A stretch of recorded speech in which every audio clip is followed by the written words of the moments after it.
returning guests to episode 4 of the Dread Broadcast. I'm Jonathan. And I am Tim. Together we run the average reviews on Instagram and YouTube. So, for a while now, Tim has had this idea. Yeah, an idea that's been rattling around like bones in a coffin. An idea to gather horror fans from every corner of the realms of horror fandom into something different, something unique. Now, this isn't just a movie review show. But it kind of is. And it's not a recommendation show, dusting off forgotten gems or highlighting ones just outside of the spotlight. But it is. And it's not a physical media show. But yeah, it's that too. What it really is a combination of all things horror. A place to bring everyone together once a month for a celebration. Think of it as a virtual pub, one that only appears when the lights go down and the night gets interesting. We make our shows across the country, from California to Florida, from Texas to Indiana. We can't grab a drink at the local bar when the day is done. We can't invite you to meet us there, and what a tragedy that is. But that's exactly where this show steps in. It's gathering to celebrate the month, share our accomplishments, talk about the big announcements, the fun, and the future. So meet us here, bring a drink, pull up a chair, and settle in. Because this is the place where fans of horror come together. And hey, what's a night at the pub without good company? We've got a stacked house tonight, so let's raise a glass and welcome our panel. Yeah. First up, straight from the Horror Heads podcast, we've got Jerry. Woo. What's up, everyone? Pleasure to be here. Just a quick intro about myself. I do a bi-weekly podcast with my co-host Rich. We talk about bourbon, talk about horror films, play some drinking games. You can play along if you feel so bold and you're not at work. We occasionally have some guests from the horror world. So if that sounds interesting to you, or if you just like to hear some sloppy horror talk, just check us out at Horror Heads Podcast on Spotify and YouTube. And thanks for having me here, guys. Absolutely. Next, we have Joel from Darkroom Reviews on YouTube. He's in the mix, too. Yeah, thank you guys for having me. I have a YouTube channel called Darkroom Reviews. I am coming up on 3 years now. Yeah. And just one night, I suddenly decided to start a channel, and I came up with the name Darkroom Reviews. And at that time, my focus was going to be strictly talking about horror movies. And, 2 or 3 weeks went by, and I decided to switch things up. So decided to, branch out to other genres.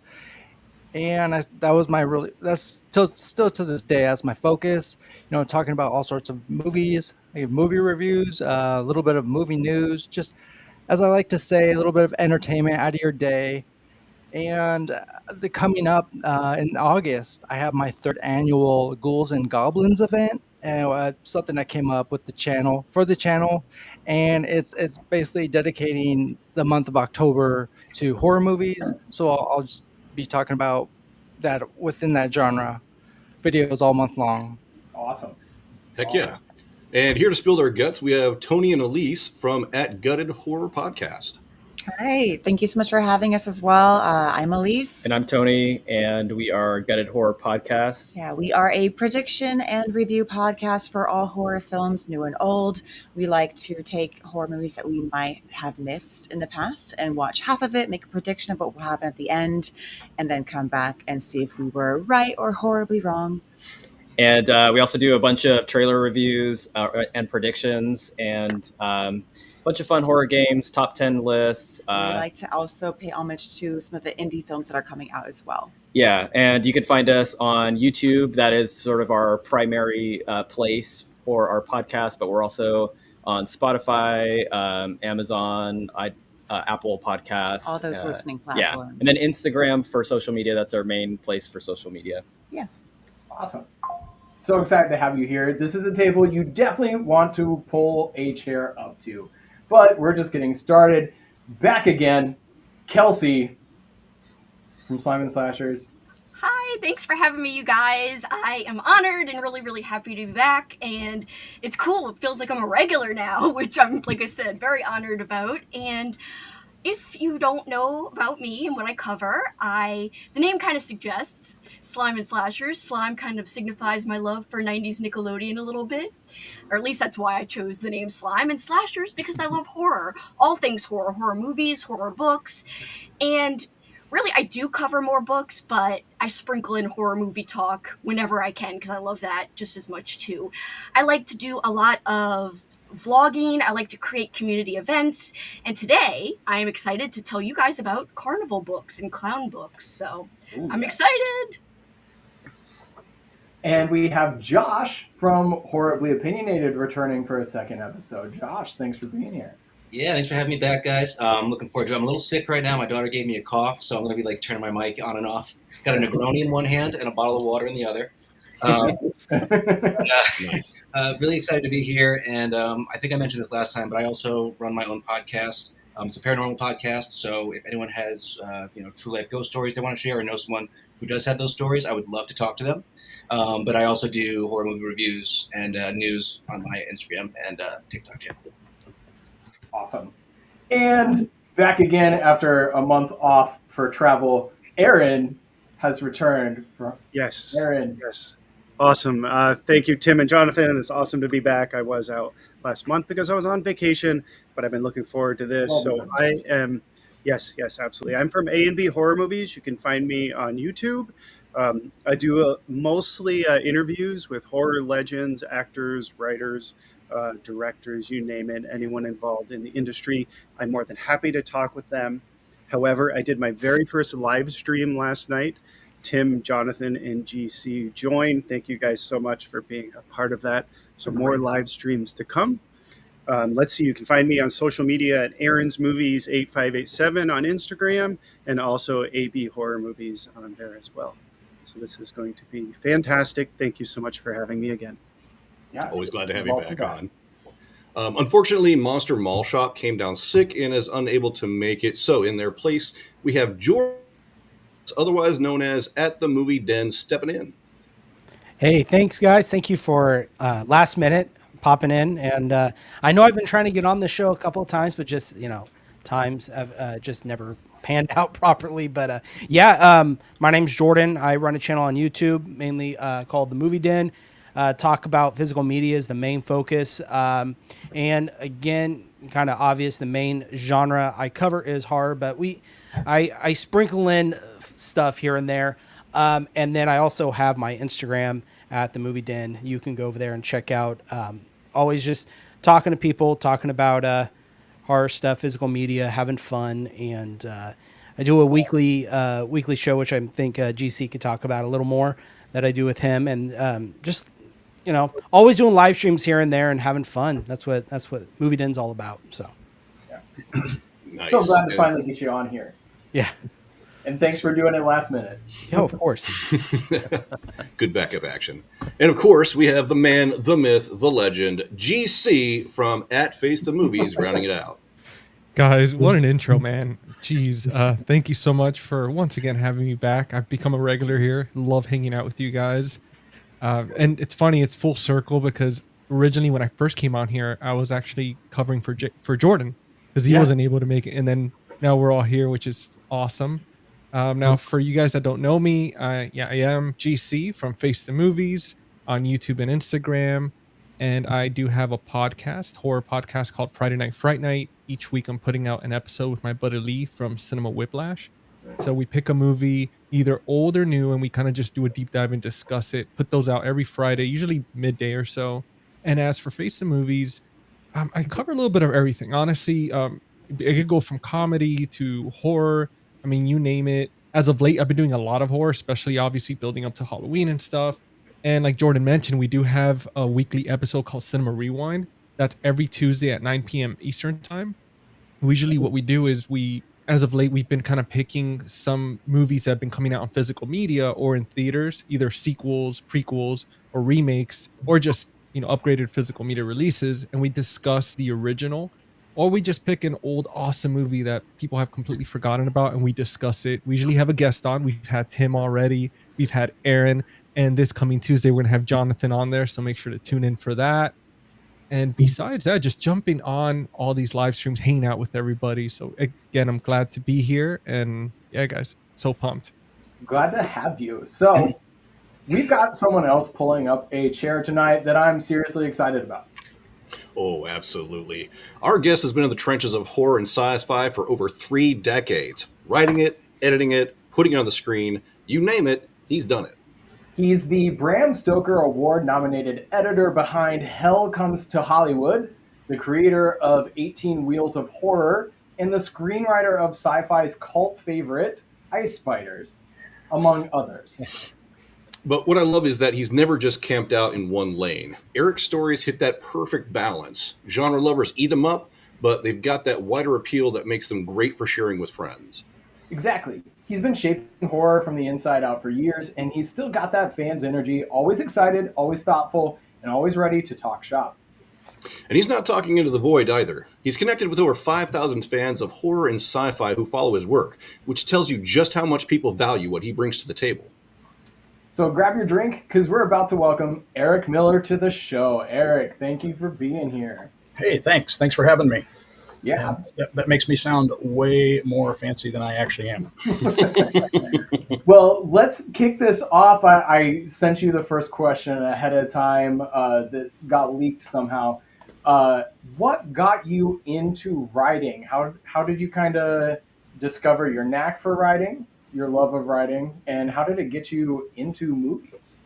Probably like many people, just grew up. My dad was a big reader, and there were always books in the house, and he was a college professor, so there were all of that around, and everyone I hung out with. But probably just watching movies and TV, like we all did. For some reason, I still remember, not vaguely, I specifically remember riding in a car. I don't know how old I was, looking at the blur of signs along the side of the road as a really tiny kid, not knowing what they were. And suddenly, from one moment to the next, I could read something. And I'm sure it was something as stupid as McDonald's or something, because we were going to go get a cheeseburger. But I literally remember the revelation of that. So from the time I could read, I just started reading everything way above my level, probably some things I shouldn't have been reading. And somewhere in there, don't know why, you just, like I think so many people do, you just start kind of writing things down and aping those stories that you read, and that led me into so many different directions. A couple great teachers, some librarians, and late night horror movies and kung fu movies, and like probably the biggest influence of whatever Godzilla movies. Love the shirt there, by the way, Tim. That just that weird mix of horror and not knowing the social implications of Godzilla because you're just a kid, and then the raft of all the great pretty much wrestling movies in between. But that just all of that just kind of came together over the years, and I just started writing. Eventually, went to various schools, various colleges, and I was trying to do journalism and wanted to write for magazines, and I was always writing things on the side. And eventually, one day, I think I saw RoboCop in the theater, and that was one big light bulb moment that said, hey, get in the car, go to Hollywood. Way back in the day when people didn't just jump in the car and go to Hollywood. It was a much more closed, smaller environment then. But, thanks to intern advisor and some, I think, people who wanted free labor at a movie studio, I wound up in Hollywood as an intern in development. So, and then discovered screenplays. And through that, that's, a whole life would take 10 podcasts to go over, which I'm happy to do. I can talk till midnight, but led to being on set, writing scripts, just so many friends and opportunities and things that just because I just got in the car and followed the green signs west when everybody said, what the hell are you doing? And I'm like, I'm going to Hollywood. And here we are. Yeah. So Nice. What was it like to see your first story on the screen? It's a total thrill. My first one was co-written, but developed with a previous co-writer, Justin Stanley, The Shadow Men. And I think so far none of my films have had the big giant theatrical release. Which there might not even be those much in the future. So I better hurry up and get one before theaters go away. But I hope not. Going to the screening and just seeing that cast and crew, whatever it was, in the limited releases, it was just a thrill because you see those words that you wrote and we got to be on the set a little bit too. And just seeing how it's interpreted, but like, hey, I wrote that line, I came up with that. It's kind of an indescribable thrill. So it's a lot of fun.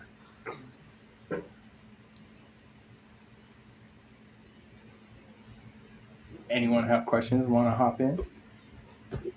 Go for it.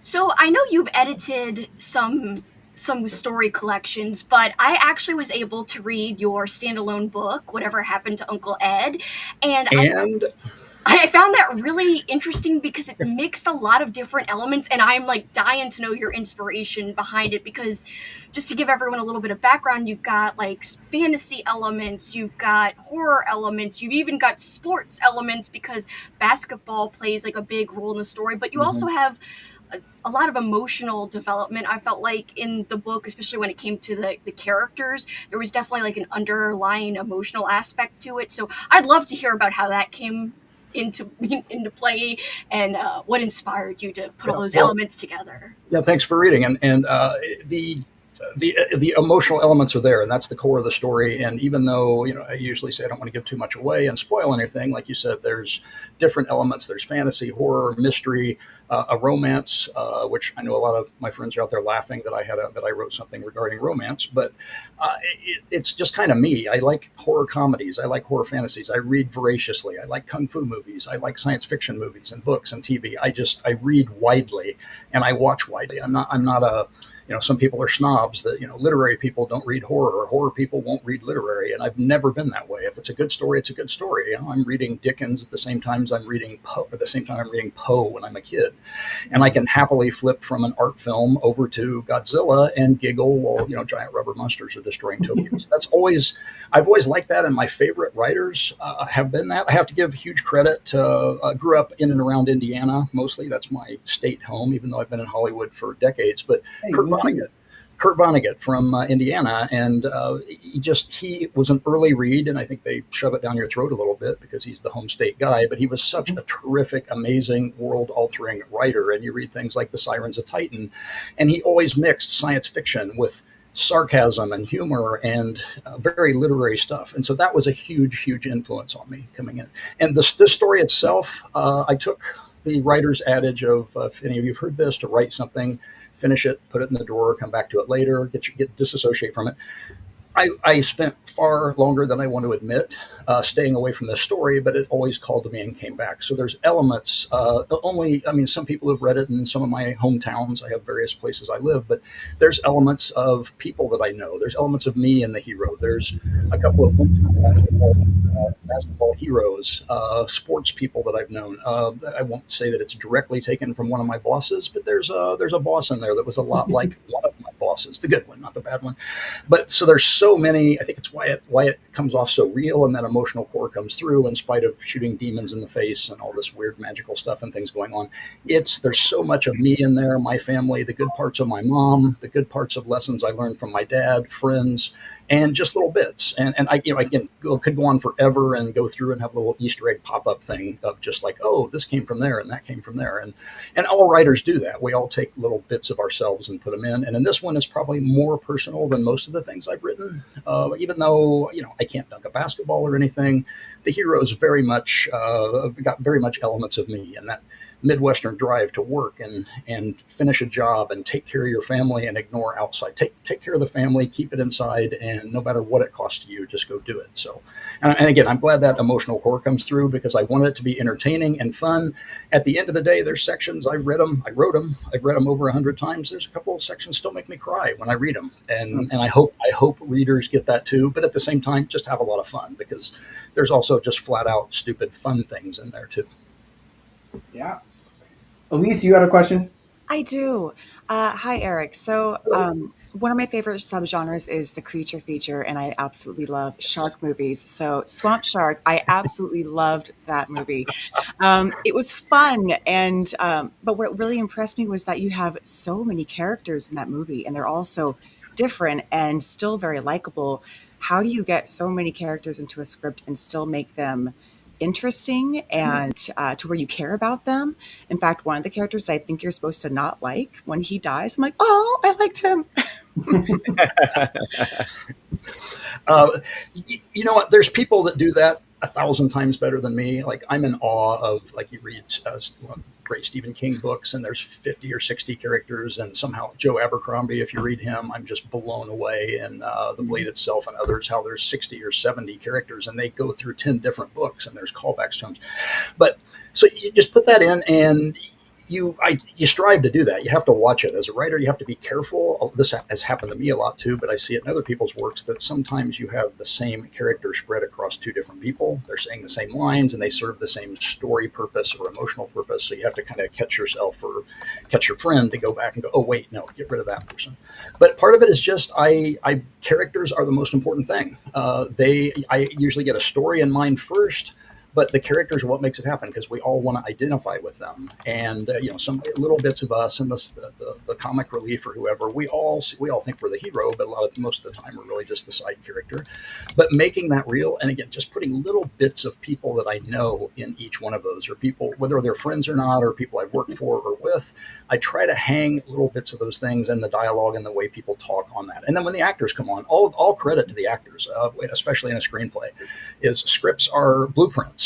And then it's taken out of your hands, and 700 people tear it apart with chainsaws, and hopefully put it back together in a better version than you imagined. So when the actors come on, if you're lucky enough to be around, and most of the time you are, you can. And on that particular movie, I was around.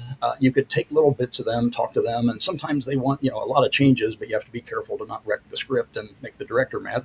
But you want to fine tune it to them, because that's what they do for a living. They're making boring words on a page come to life, and that's a big thrill, as we were talking earlier about seeing your first movie.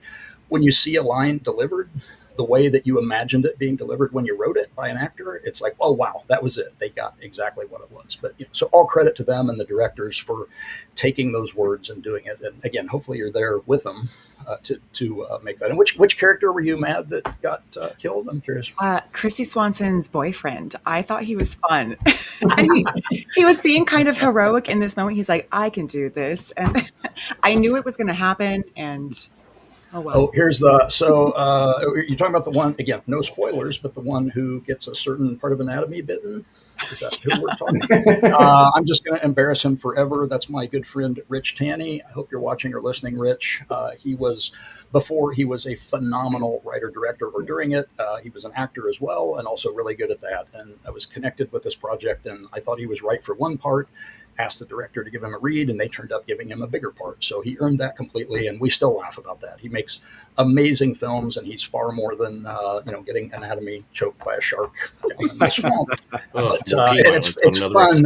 It's fun rewatching it to know that it's also one of my best personal friends. So when he hoists the Academy Award someday, hopefully I'll be around and go, I got you. That's the peen violence makes a return in this episode apparently as well. I love it. Yeah, I've got a question about ice spiders, which is an absolute blast. Oh my god, giant killer spiders. A lot of fun. At a ski resort. I loved it. At a ski resort, right? All different kinds of spiders too. So my question for you is, how did you get involved with ice spiders? Did you have a script that just, lying around about giant spiders that attack? Or was it sort of a job where you hired to write the script? And how involved, because the movie's a lot of fun, so I imagine it was a lot of fun writing the script. And how involved were you with ice spiders? I was actually very involved, and a lot of questions there. But my producer friend Jeff Shank, who I had worked with on Crew, but also had tried to, for years, trying to shove my scripts to him, and I know he just threw them on the shelf and went, "Yeah, whatever, go do your job." And I still remember one day I got an agent and went into his office, and he's like, "Oh, I'd like to read one of your scripts," and I started laughing. "It's on the shelf, Jeff." So he always read and liked my stuff, and he was very helpful in me getting an option. Thanks, Jeff, you're out there, directly led me to getting the the writing job on Dog Soldiers 2, which has not seen the daylight yet. And even if it does, it might not be my script. But Jeff loved a werewolf script that I wrote. It helped me get it optioned, and then knew of somebody looking for a writer and hooked me up with that. So that's kind of how Hollywood works in that extreme networking way. But he called me, unlike the way I understand it, SyFy goes from the channel would go from a title to a log line to a story, and eventually do all these steps. And eventually Jeff called me. He said, "I have a deal. The channel wants to do this. They already have a title." I don't know who came up with the ideas or the title, and I thought it should be called Snow Spiders because it seemed to make more sense and had alliteration. But they were obviously smarter than me. So it worked, and he called and said, "Hey, I want you to write this." And at first, I was like, "I don't know," and I don't know why I said no, because I love creature features. But thankfully, Jeff talked me into it, wrote it, and my first draft was ridiculously big and large. And when you said the different type of spiders, I did tons of spider research. And look, I don't like spiders. I don't run screaming, but I also hope somebody else throws them outside. Arachnophobia is an amazing film, and Big Ass Spider and others. I love them, but I think, like most people, it's in our DNA to just hate spiders. But doing the research is a good one. Yeah, tons of research on them though, and there's an amazing variety of spiders. And unfortunately, the budget didn't support putting all the different ones. Like there's a lasso spider that literally sits on a leaf and spins out a lasso with sticky on the end and waits for a bug to fly by and whips it out and gets his dinner. And like, that's got to be in the movie. But unfortunately, it didn't make it. But some of the shapes did. And I think if I remember right, the Black Widow, because that's easier to do in effects and colored in, became kind of the final spider, as it were. But it was a lot of fun to write, and they did keep me around, and I kept making it fun. And again, the characters were great, and I kept trying to make them more fun and more funny. And at a certain point, the channel was like, "This is too funny. You need to trim that back a bit." But and one character that ended up being played by Stephen J. Cannell, that was my favorite character, the coach, Coach Frank, I think his name is. And I don't know why, I just loved that character. But him and Dash Dashel, the hero, just kind of the opposite sides of skiing and competition and sports and all this. I just really liked him, that he was a caring guy. And the casting directors were also friends of mine, and in this whole weird low budget movie world that I've worked in for years. Don and Dean Pemrick, they cast Stephen J. Cannell. And if people don't know who he is, you could not have a more literary and Hollywood titan than Stephen J. Cannell. Just produced, wrote, created so many iconic characters in TV shows, and also wrote books. And he was near the end of his career, but richer than anyone, and he just loved being on set. And so he gets the call like, "Hey, I'm going to go play this part in a low-budget sci-fi movie," and he just loved it. He flies his jet up to Utah and plays the part. So it's super cool that one of my heroes actually played a part that I wrote. Did I answer all that? Did I miss anything? Fantastic. Yeah, I think you covered everything. One last sort of fun question: did you have nightmares about spiders while you were working on ice spiders? Not probably will. No, actually, it was as you've seen. Yes, it's scary, and I have friends who can't watch it, but it's not like the difference between Arachnophobia and other movies like that. I mean, good Lord, what's that scene where they open the kitchen cabinet and Arachnophobia and the reaching in for the whatever? Oh, I can't take that. But it's more on a cartoon level. It's on a sci-fi level because it's broadcast. They want to scare people, but they can't also make their audience run screaming for the hills. So I think the effects worked for that, the writing, and I think the comedic overall tone of it, adventure comedy tone of it, helped with that too. So I didn't have a lot of them, but I've had a few run-ins that I want to run screaming. Awesome. Well, Ice Spiders, it's so much fun. If you haven't seen it, check it out, and congratulations on that. Thanks. Actually, I have a question. What are you reading these days, Eric?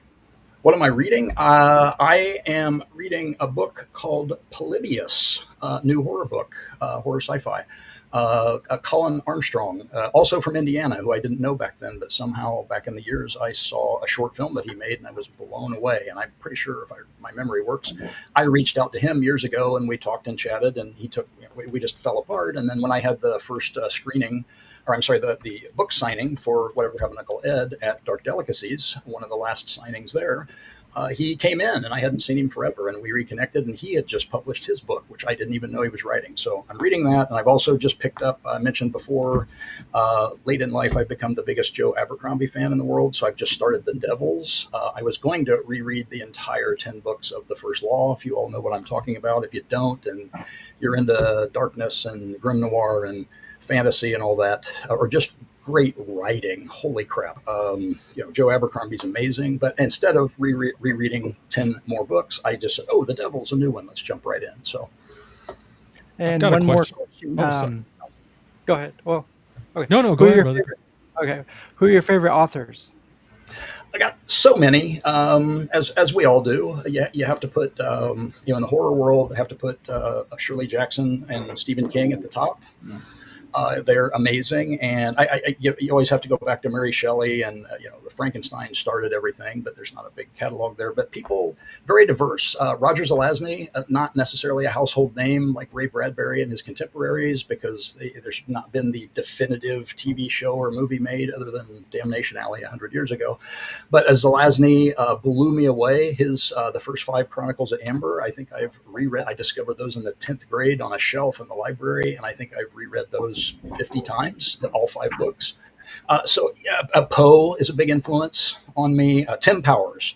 I'm lucky enough. There's in Los Angeles. There's a paperback book show every year, and a lot of writers come and sign things. And Tim is always there, and I just was a fan, and I'm always dragging my books up, and I've just loved him for years. And again, another person that. He got a lot of notice because the On Stranger Tides is based upon his. Pirates of the Caribbean is based on his book. On Stranger Tides. Oh. So he finally got some literary cred, but he's just an amazing writer, and he mixes fantasy and magic and these things, and incredible writer. So, and shout out to Douglas Adams, gigantic influence on me. There's so much imagination in The Hitchhiker's Guide and then the Dirk Gently books. I'm in awe. I mean, some friends of mine say, how do you come up with those ideas? And then I look at someone like a Douglas Adams, and there's more ideas on one page of Hitchhiker's Guide than I can come up with my entire life. And I love that process, and people like him. And again, so many more. I'm probably forgetting a ton, and probably very good friends. But sorry, guys. Just so many. Giant list. GC, you had a question, and then we'll close it out with one more after you. So. Yeah, no, it was a quick one. Because Eric, my ears perked up when you mentioned Polybius, and I know that's like this urban legend of this old video game that supposedly nobody could find and stuff. Is that the book that you're reading? I literally just started it, so I don't know the story, but I'm assuming that's what it is. So it's a sci-fi horror, and it literally just came out this year also by Colin Armstrong with two L's. So, and search, I'm sure it's on YouTube, his short film Red Harvest. I need to get a hold of him and say, why haven't we ever made that a full movie yet? Because I just remember being so impressed with what he did as a short filmmaker, and I'm really excited. I just literally started opening the book this morning to start reading it. So.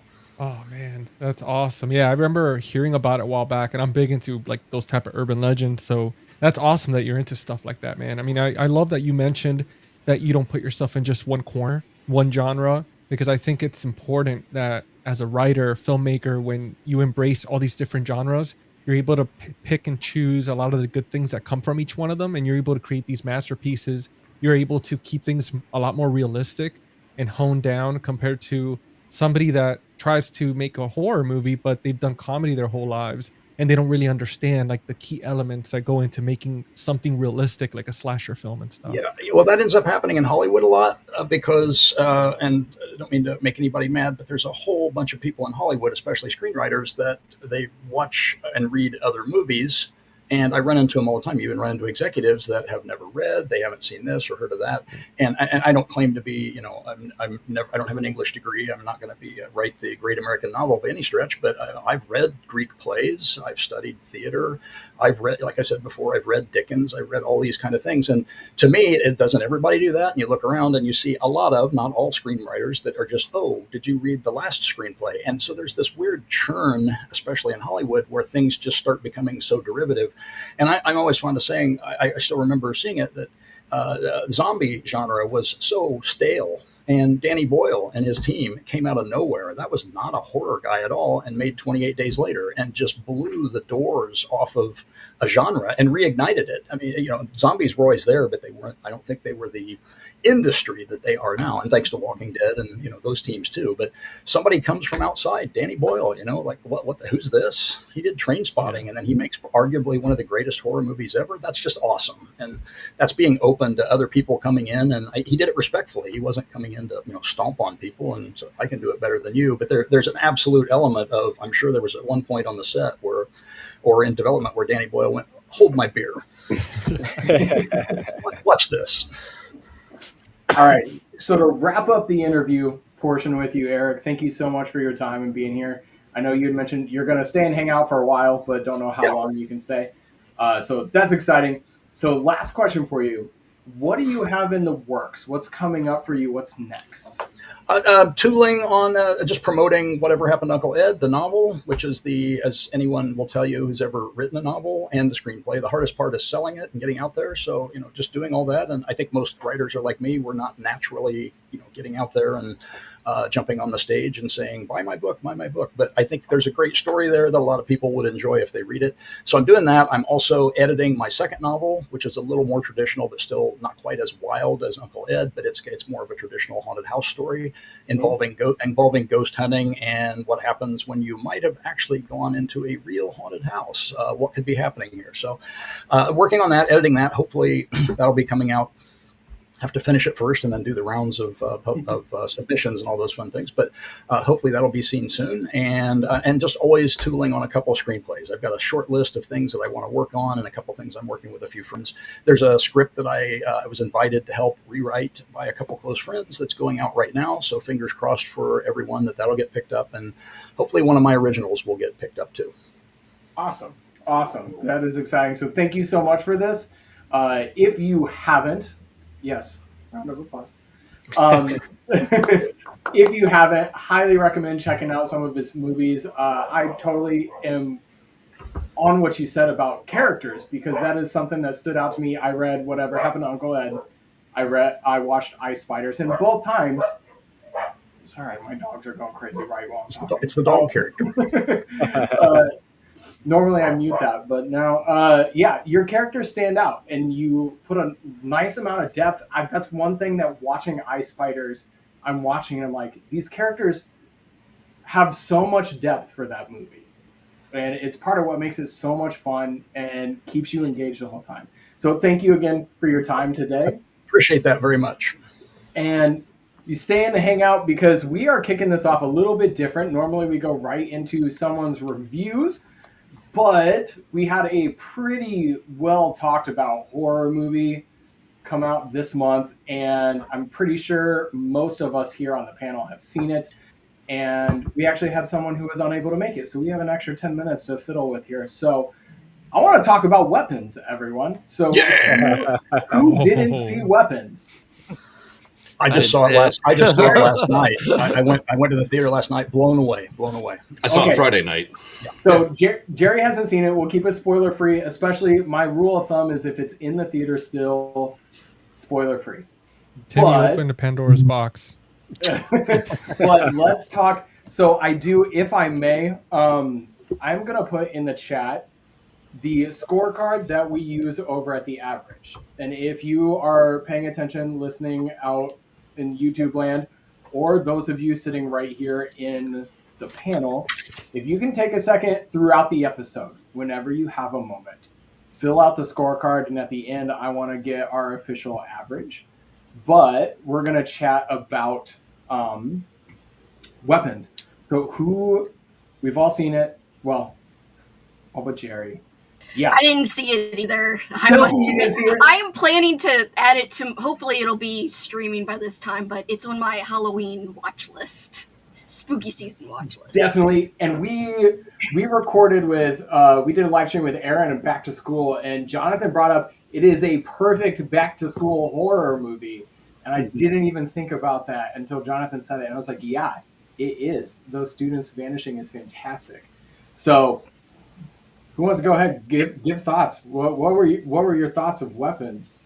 Ooh, I've got a lot, but I'm afraid it's such a hard movie to talk about without giving anything away. Not just the story and the events, but and again, I'm verging on the edge. But the way the story's told. Yes, the structure.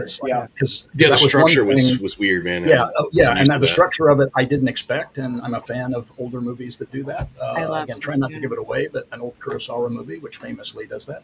But I wasn't expecting it to do that structure, and it was kind of a revelation. And not many people tell a story that way. Mm-hmm. Josh. Josh. Yeah, no, I was just gonna say I feel like I did this last time with Hell House. I feel like I'm doing it this time. Like I'm pretty sure I'm in the minority.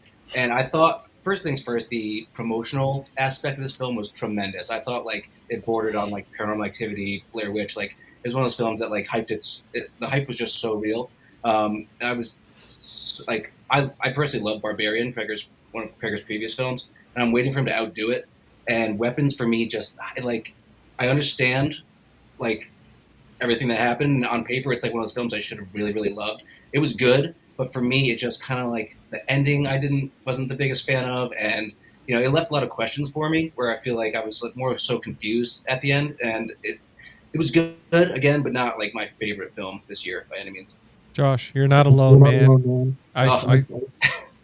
I saw that post you did, and I agreed with you 100%. I did a podcast episode about a week and a half ago doing a deep dive on it, and I feel like people didn't really understand, and not everybody, but there was a lot of people that didn't understand what Weapons truly was and the meaning behind it, and they all were like coming out of it saying best horror movie of the year, this and that, but it was a lot more than just horror, and it's one of those that the marketing was fantastic. I mean, they copied the playbook of the Blair Witch Project style. I mean, creating that website for it and making it as realistic as possible, and they did an excellent job in this day and age as far as for not giving spoilers in the trailer, because then when you go in, like Eric mentioned, when you go into this film, it's like a whole different thing, and you're like, man, like the way they structured this, the way they're explaining each other's characters, it's fantastic.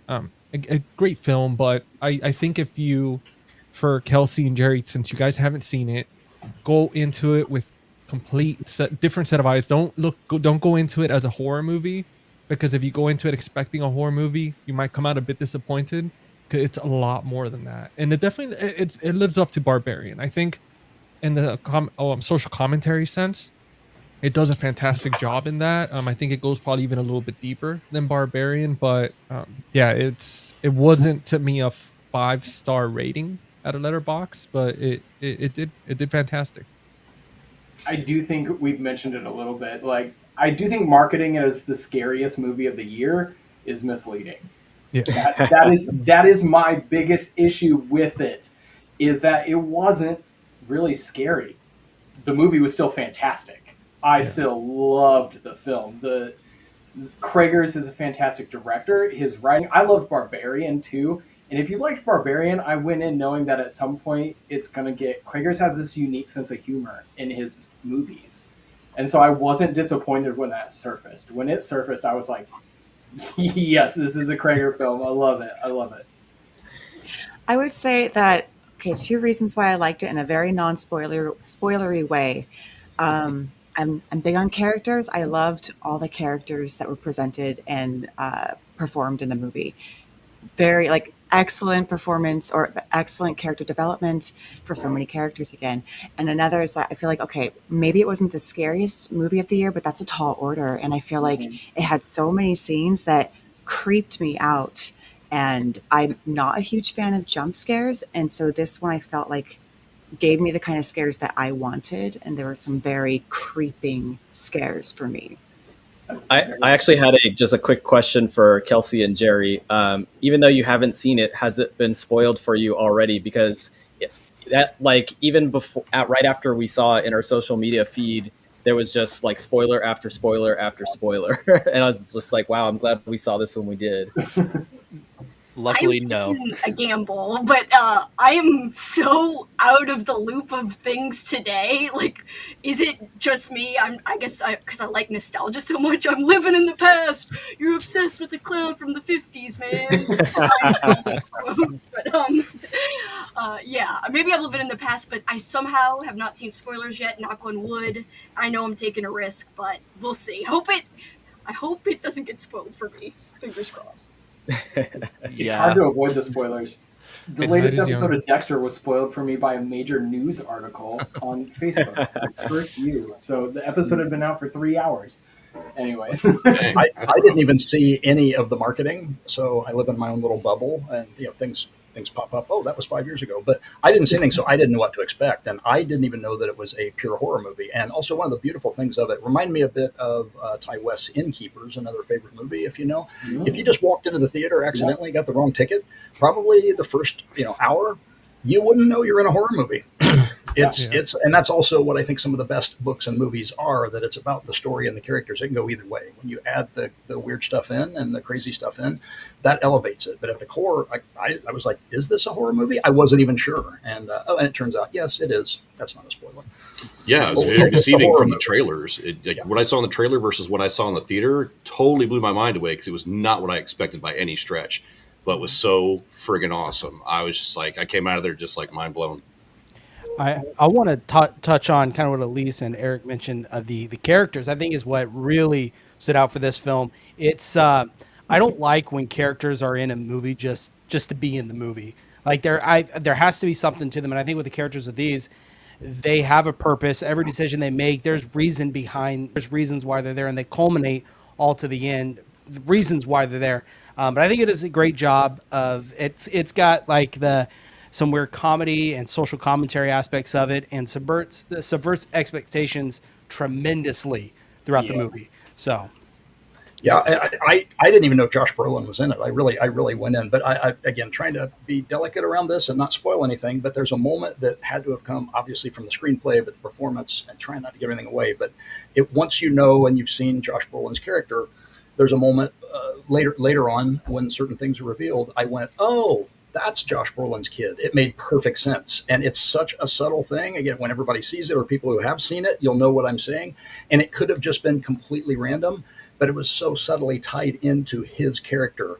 And it blew my mind that, okay, the backstory that's probably just in notes somewhere came just flooding into my head when I went, oh, that was Josh's kid, or the character, whatever his name is. So that'll make sense to anyone who's seen it, I hope. Yeah.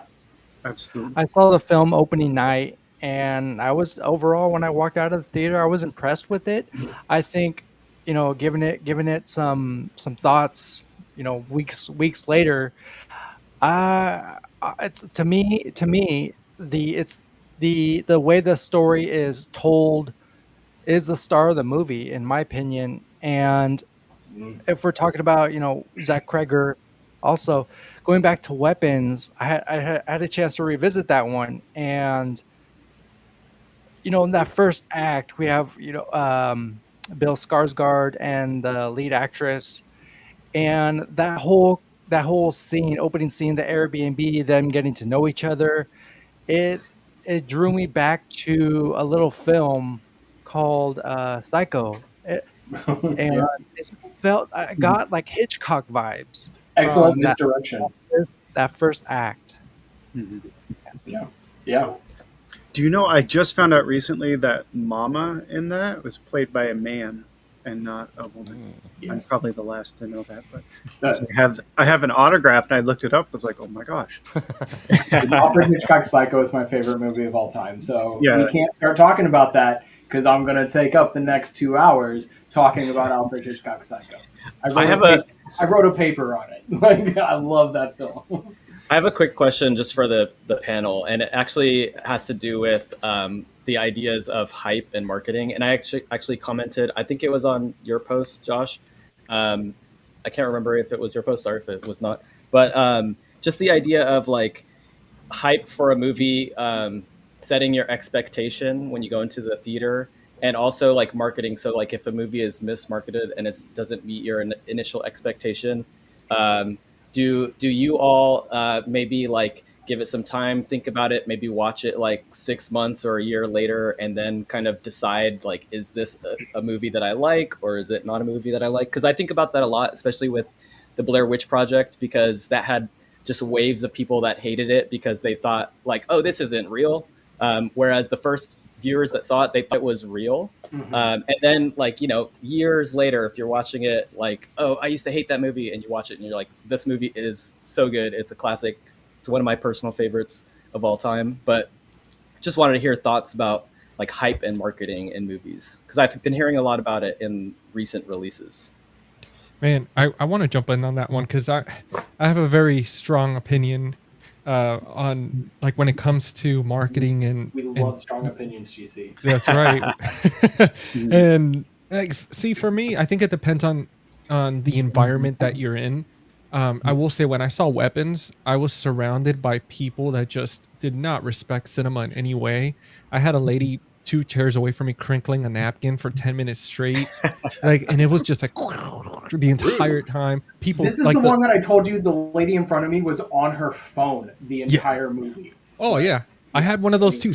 Dude, I had a lady in front of me with her phone on in the cup holder the entire time so I could see her screensaver. And it's just, it was so much so much was going on that the first few minutes of the film, I couldn't focus. And I've noticed that I think that depending on the mental state, depending on your age and where you're at in life, it could really affect how you view these films because you're projecting how you're feeling on the inside out, right? But I think it also plays into our societal aspects. And now with everything being online and being so exposed, people are afraid to be the odd one out. So a lot of people will jump on the hype and say, oh, this movie's amazing, because they're afraid to share their honest opinion. And then people are going to turn on them, boo them. And nobody wants to be that guy that gets pointed at and be like, you suck. You don't know what you're talking about with movies, books, music. So it's important to be genuine, but a lot of people don't do that. Because now, like, I noticed that with Weapons, for example. And again, I'm not taking away from it. Loved it. Thought it was fantastic. But to give it, like, I did see a lot of people right off the bat that were like 5-star, best movie of the year. I don't care. And I respect the opinion. Everybody has their taste and everything. But to me, 5 stars, like the ultimate, like an Emmy award winning, like I cried, I bawled, like it made me feel something. I'm going to think about it for the next 2 months type of film. And I don't know. I think it's important that when you go into a film, like to go back to it, you should watch it at least 2 or 3 times to really have a full rating for it. Because in those 2 or 3 times, then you might be a little more clear-headed, different environment, different exposure to other people's opinions. I know for me, I gave it a certain rating, and I can't wait to watch it a second and third time because I know that I'm sure there's a lot that I missed with a movie like this. Because they had depths. That's the thing. This movie lacked quite a bit of horror, but it had so much depth that it's just people. I think I haven't had a conversation with anybody that caught a lot of the stuff that I noticed, like the subliminal messages within the movie. Well, we need to talk because I caught stuff in that movie. I was a teacher for 3 years, so there were some stuff that happened in that movie that really stood out to me. But I think marketing, unfortunately, in the day we live in, has too much of an influence on what people think about films. Yeah. Far too much.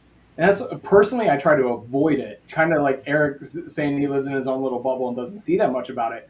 Like, if I am excited about something coming up, I will maybe watch one trailer and then scroll past, skip anything else related to that until I can form my own opinion.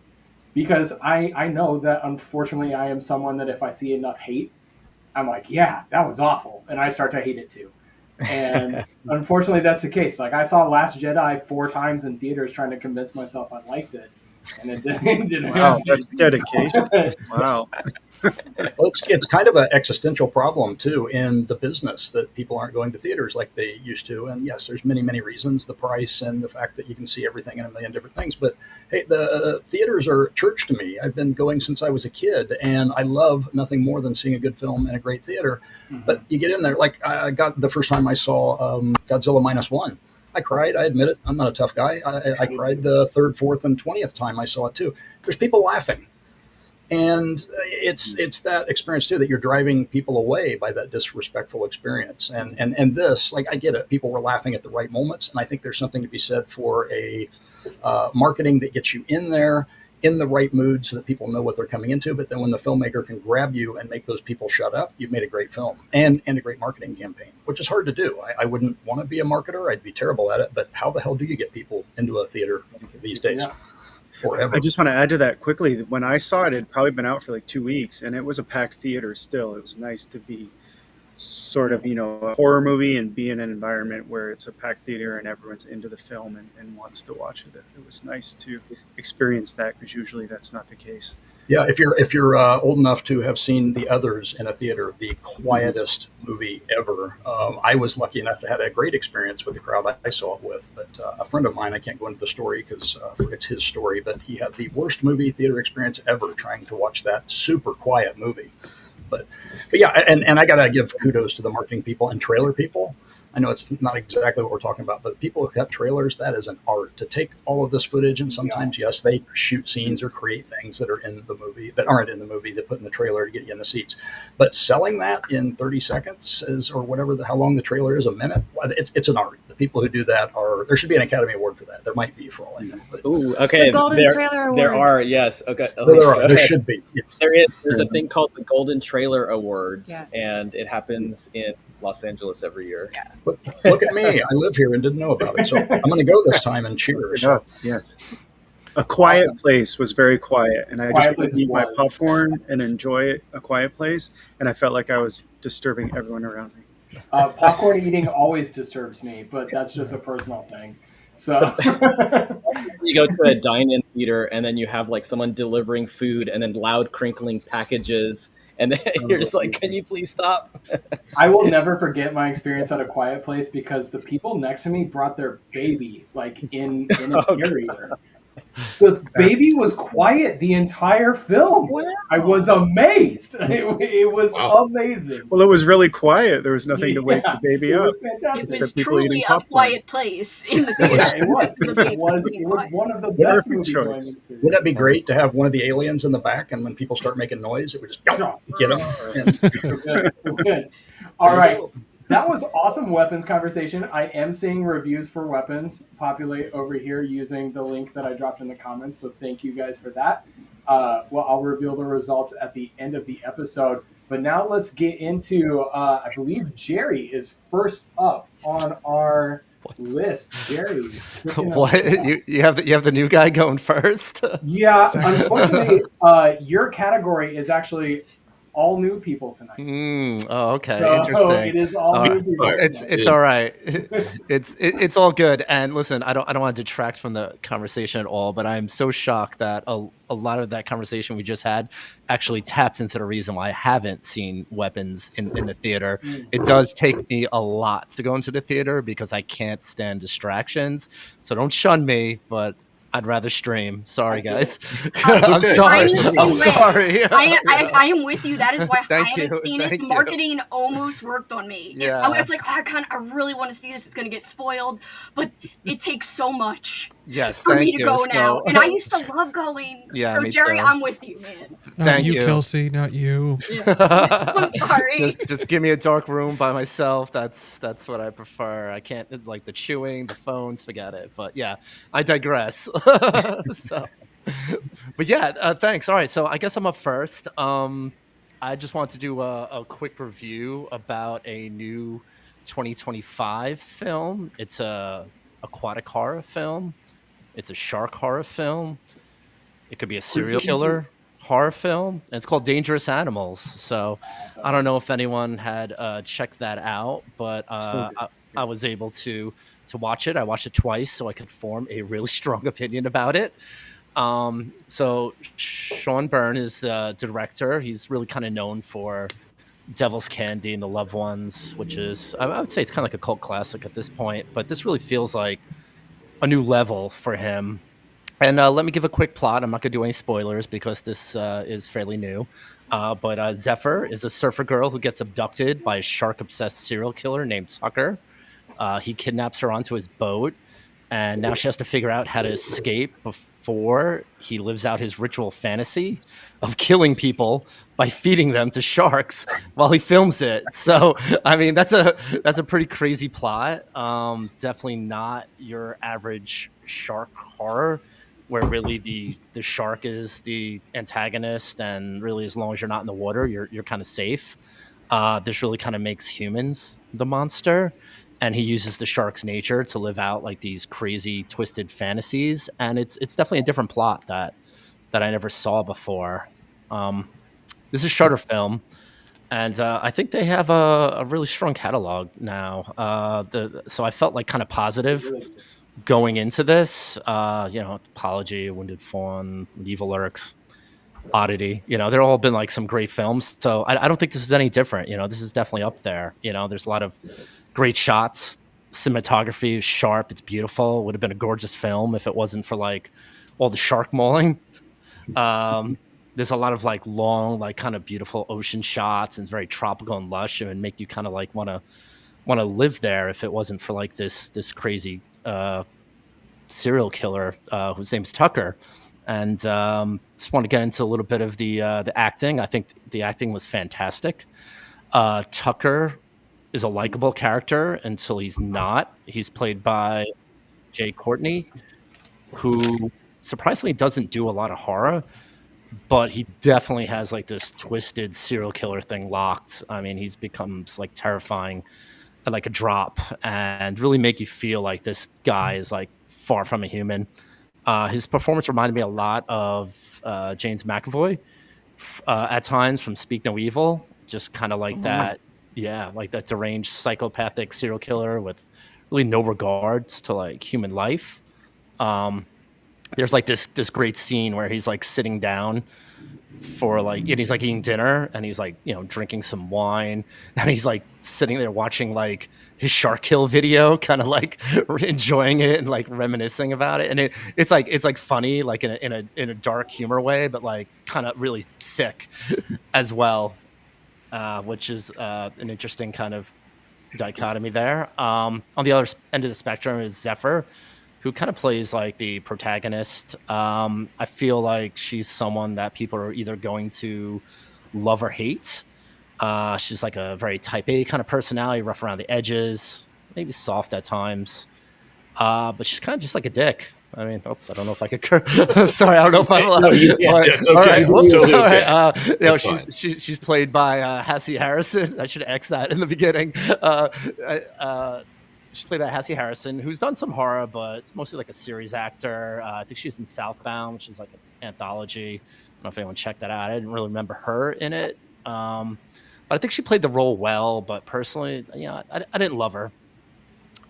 There's a lot of great tension-filled scenes, really where you just don't even know what's going to happen. I felt myself kind of squirming in my seat like quite a bit, like, oh my God, like what's going to happen here? And then there's like plus like really like huge gore scenes and vicious kills with like body parts kind of flying around. It's definitely a horror film, and I think it's getting some hype right now, and it's definitely for like a good reason. Just getting a little deeper into it, I think the film's a lot of things right. I don't think it's perfect. Basically, the whole film's premise is based off of romance that develops like in a few hours. Like Zephyr meets this guy Moses, and they basically just have like this love for Creedence Clearwater, the band, and surfing. Yeah, I mean, CCR all day, bro. I mean, there you go. And I mean, they have like a one night stand, and it just doesn't seem plausible for anyone to really put themselves in like these life and death situations, essentially for like a hookup. I mean, maybe it's just me. It's like they just met. And one of the things that kind of bothers me, and this has been happening a lot in films lately, and I don't know if you guys have noticed this as well, but it's becoming like a very common trope where the final girl sequence just kind of goes on for like a really, really long time. It's like that point in the movie where it's usually like a cat and mouse game between like, the killer and the final girl, or there's a big fight scene or something like that. And these scenes like really used to be like a 5-minute scene or so. But lately, just like in every film, like this scene just goes on for like 20 to 25 minutes, and it gets like really repetitive, and it gets kind of boring. Actually, it doesn't really matter what the action is that's happening on the scene. You just kind of like start logging off and feeling like final girl fatigue, I guess is what I like to call it. And you already kind of know what's going to happen, considering who the characters are. So it just goes on for way too long. But outside of that, it's pretty good. I do recommend it. It is buzzing right now, so I definitely didn't give any spoilers, I hope. I just want to say, if you do watch it, just get ready for that. If you have kids or anything like that, or if you're just a fan, just get ready for that Baby Shark theme song to get stuck in your head. Yeah, I mean, it just kind of goes on. I guess it provided, some levity in the film, but it's still a really moody film. And that's it. I mean, if this was my podcast, I would give it a rating right now. and we'd all take a sip for my rating. So if you have a drink, I would say hold it up right now, and I'm going to give this 3.5 stars. So take 3.5 sips with me, and if anyone else seen it, I'd love to hear some thoughts. Awesome review, man. I loved it. I saw it on the big screen. I thought it was intense. You did? You went to the theater. That's awesome. I saw it on the big screen. Yeah, I thought it was entertaining. I feel like they marketed it smartly. It was pretty much what I expected. The story was flawed, like you said, like some of the premise, like how they meet and what transpires. But by the end, you were rooting for them, and I just kind of went with it. And the main guy, the killer, is a fantastic actor. Guy Courtney. He was scary on the big screen. Captain Boomerang. Yeah, I wouldn't want to see him. I haven't had a chance to see it. I'll probably wait till it's on Shudder. If it's not already. Same. It's good. It There's a looks coming good out though. if you're interested. Your review has me excited to see it, in all honesty. So awesome. It's good. I mean, it checks a lot of boxes for horror fans. I mean, it could just be, a thriller. It could just be a serial killer film, but it definitely has plenty of gore, plenty of excitement, and a lot of twists and turns along the way. And like I said, there are a lot of moments where I was just like, it just makes you uncomfortable, and you're just like, oh man, like, you feel the anxiety, you feel the tension, and there's not a lot of films that get me feeling like that, and that's definitely why I wanted to talk about this film, and hopefully it gets watched a little bit more because of it. So yeah, thanks a lot, guys. awesome, Jerry. Thank you for coming out, being here for your first Dread broadcast. Great job. Yeah, this and is a lot of fun. That was cool. You guest in the first spot. You did awesome. All right. We've got Joel up next. Joel, you ready? You're spotlighted, so let's hope so. I like Okay, your well- new shirt. It's awesome, Joel. Thank you. I just got it. I don't know. I'll just talk about what I've watched recently. And that's get prepped for September, October horror movies. I saw Halloween 3 Season of the Witch. I really like that one. I gave it 3 stars on Letterboxd. Just last night I saw The Hills Have Eyes from 2006. I also gave that 3 stars. So I'm a big reader, mostly around the horror genre. And whenever I get a chance to go to Barnes & Noble, there's 2 things I check out first. There's the physical media section and the horror section. And I just picked up this book. And this book. Hellhound is so good. I love Hellhound. It's one of my favorite animal attacks. So good. By the look of the cover, I'd say it's from the 80s. I don't know. It is, but that's like the new release of it. But yeah, I'm dying to get an original copy, but it's very rare. Love that cover. This one. Oh yeah, Come Closer is great too. That's like a possession, but a little different take. And just this one. Cool. Great pickups. Tapping into Kelsey's specialty here. Yeah, sorry, I'm not trying to chime in, but No, I'm just telling you got some good books here, man. I think it's always more fun with Finished this one too. Oh, This one's cool. great. I haven't read that one. Is that based off of the Italian film, or is that? That's what I thought too, but it's not. Oh.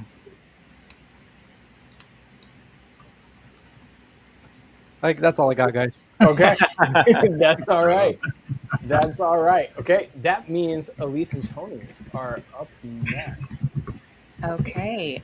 Well, we have a love-hate relationship with trailers. As we've talked about, marketing is tricky and we try to avoid it like the plague. But one of our ways to combat that is on our podcast, we like to review trailers for movies that are coming out. So we have 3 movies coming out in September that we want to talk about.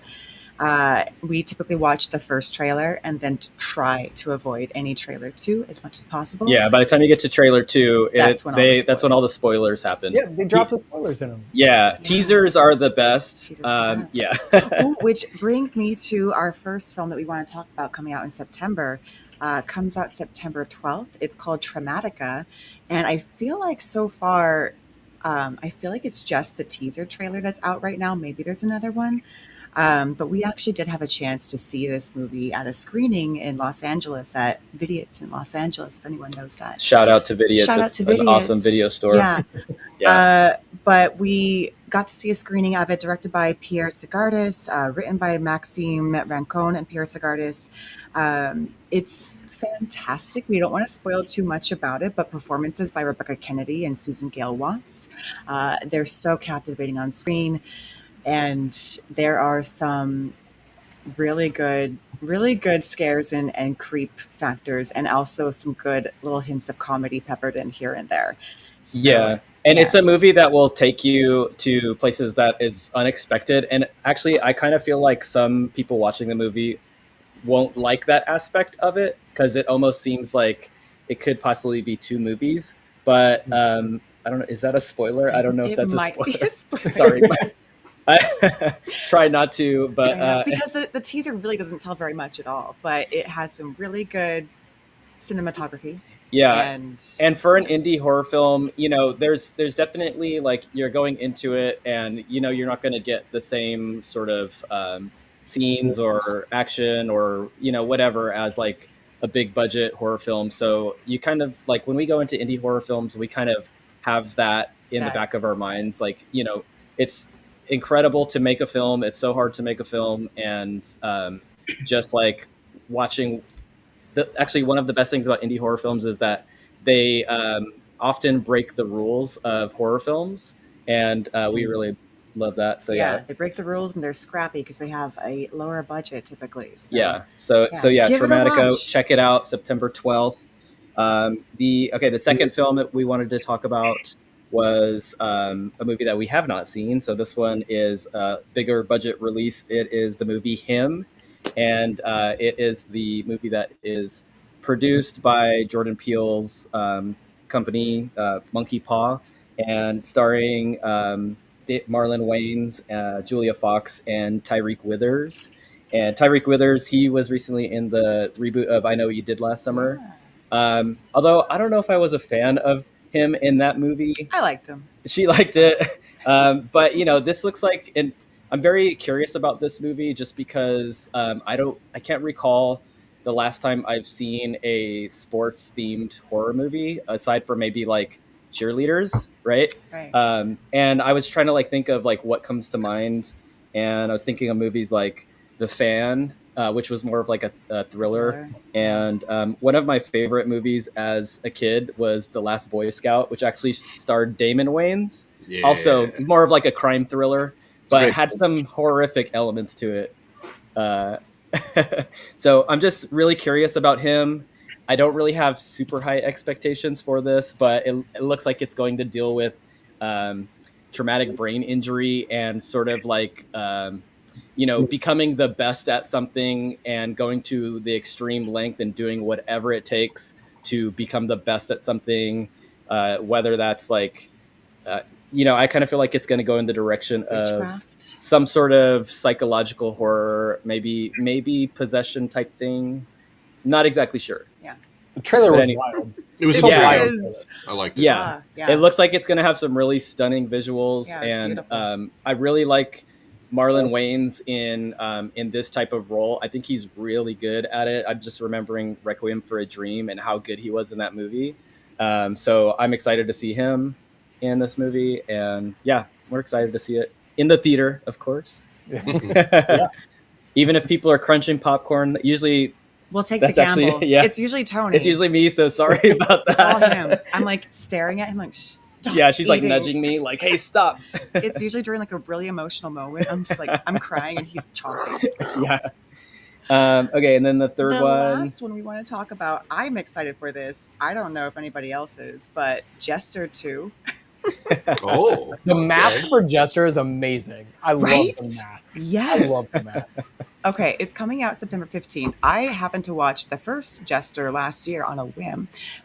On a whim. I wasn't expecting very much, but I was pretty impressed with it. And yes, it does seem like in the same vein as Terrifier, but it's like if you take Terrifier and make it a Lifetime movie, and I kind of like Lifetime movies, so it was fun for me.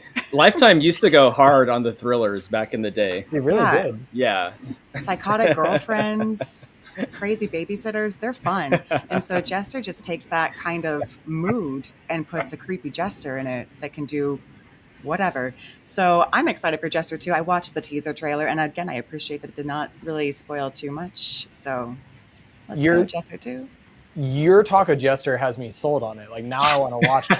It's Now I you wanna should. watch it. You should. It's a lot of fun. Yeah, so those are sort of the three. I know there's a lot coming out in September. I feel like we are still sort of in a horror renaissance. Yeah. And there are some big studio productions that are come out, some that start with The Conjuring, that I'm not as excited to see. But we are excited to see But we like will the see long it, walk. yeah. But we just feel like we can't really talk about the long walk because it's like based off. Okay, if you want to talk about like spoiling the movie in the trailer, do not watch the trailer for The Long Walk. Oh yeah. Yeah. Do not watch that. If you've read the book, then you probably know what's going to happen. You mentioned you're not super excited for the Conjuring movie. I'm kind of. You can expand on that, but also panel. Who's eagerly awaiting the final Conjuring film? I am. I love that damn franchise. 3 was not the best, but I love 1 and 2. I think those are 2 of the best horror films I think I've ever seen. So I'm hoping that they kind of wrap it up nicely and keep it scary and kind of maybe revert back to some of their older material. But yeah, I'm hoping it's going to end well. I'm on board with you. I love 1 and 2. 3 was okay, but this is the same guy who did 3. Yeah. Oh no, I didn't know that. Yeah, that's my one concern is I hope they stick the landing with this one because Yeah. I mean it's within the main continuity of the Conjuring franchise, so we'll see. Yeah, we just did an episode with GC talking about The Conjuring, so Jordan and I were involved in that. Yeah, But you guys got to check it out. We talked Yep. about also like horror, like you guys were talking about like ghost stories and stuff. We incorporated that on there. So Josh, I think you'll enjoy that a lot. We went on a couple tangents in that, but we will be doing for Jonathan's and I regular show. We're going to be reviewing the final one. So you guys, if you want to join that conversation, hit me up after the show and we'll get you involved in that. But I haven't seen any of the Conjuring movies. Hey, I just want to say though, speaking. Oh wait, of yeah. Who said that? I didn't see any of the Conjuring movies. Jonathan. All right, Me, I like that. I haven't seen it. Sorry. Yes. I have a lot of catching up to do, a lot of movies after talking with Aaron yesterday. So yeah, I got a lot of work to you do. got 3 Conjuring movies to watch this week before we do the 4th one. There you go. There you go. And I I just can wanted make it to say, happen. I can make speaking it of happen. marketing, they say they saved the best for last in the trailer, so it has to be good, right? That's Ooh, I couldn't even yeah, make yeah. it through the first trailer. So in all honesty. All right. Tony, Elise, thank you so much. Was that all you had? You got more? Just quickly, well, I had a Yeah, quick. go ahead. If you all get a chance to see a movie called Jimmy and Stiggs, you really need to go see it. It had a really limited release in theaters. I'm hoping that it comes out on Shudder Yeah. or wherever it's going to be released. But it's shot in 35 millimeter. The guy who made the film, Joe Bagos, also did Christmas Bloody Christmas, which is So an awesome good. film. And Bliss. Yeah. And he basically made this film over the course of 4 years in his apartment. And he just completely trashed this thing. It is like a deranged, drug-fueled, I don't know, like alien blasting movie. Yeah. He's directing, acting, and he's the DP. He used a live chainsaw when he was filming it, and that seems pretty dangerous. While filming. Yeah. Highly recommend it. One of my favorite movies of the year for sure. Yeah. And He's super underrated. Oh yeah, Yeah. It's great. Great soundtrack. Oh man, great effects. Yeah. I think Joe His neighbors Bagos love him. are awesome. His Yeah. films, they're so different, and just the look of them. They have such a unique look. I can't wait to see that. Yeah. I've been hearing a lot about that one, so I'm going to have to keep my eyes out for that. So, Tony, Elise, thank you. I love adding trailer talk to the conversation. So that is awesome. I follow you guys, and I love that part of what you do. I really do. So thank you so much for being here. Thank you. Thanks for Appreciate having that. us. All right. Aaron, are you ready? Are you ready, next on man? the I list? can jump in. Oh, You wait, can nope. put me I have up. Kelsey. Okay. Sorry, I don't want to Aaron, mess you up can the go order. first. Just You've been kidding. gone. I don't mind. Teased us. Okay, You've been I don't gone want to a mess month. up the order in case anybody is like, that's going to cause anxiety in somebody. Oh, okay, So- okay. Well, Take it I away, really Kelsey. don't mind. Are you sure, Aaron? Yeah, it's totally fine. Okay. Well, I missed you last month, so I'm excited to hear what you have to say. But Oh, thank you absolutely. for I got letting some me go. movies to recommend, but yes, by all means. Thank you. All right, so as I said earlier a little bit, I don't know why, but I really love to read clown, carnival, circus, fair type of books to close out the summer and to get me in the mood for spooky season. And I don't know if it's because my fair growing up was in like early September or mid-September, or if this is just some association from like old school movies that I watched growing up. I really don't know why I connect carnivals with like this great transitional kind of trope, but I do. I love a carnival setting. I love clowns in books and movies. And spoiler, I will not be talking about Stephen King's It, because my whole goal here, I've said this so many times, I've been on here, I want horror movie fans to become readers. And I don't always think that Stephen King, although I do love a lot of his books, I don't think he's always the most like newbie reader friendly. And definitely don't go pick up It if it's the first book you're ever trying to read, because I was not a lifelong reader. I did try to read It back in the day, and it's hard. It's difficult. It's a chunker. So although that is a great kind of clown book, there's more to it than that. But there are a lot of other, great books with clowns, and also great books with a carnival setting. So I'm here to talk about some of those today. But I'm already ready for spooky season. I got my freaking candy corn headband. I got my freaking Halloween earrings. I literally cannot wait. I'm acting like tomorrow is October 31st, even though it's just going to be September 1st. But whatever. That is why I'm kind of trying to do this transition from summer to fall. I just think these books are the best. So earlier we were mentioning the book Hellhound. That is a paperback from hell. That is a term basically coined in popularity by Grady Hendrix.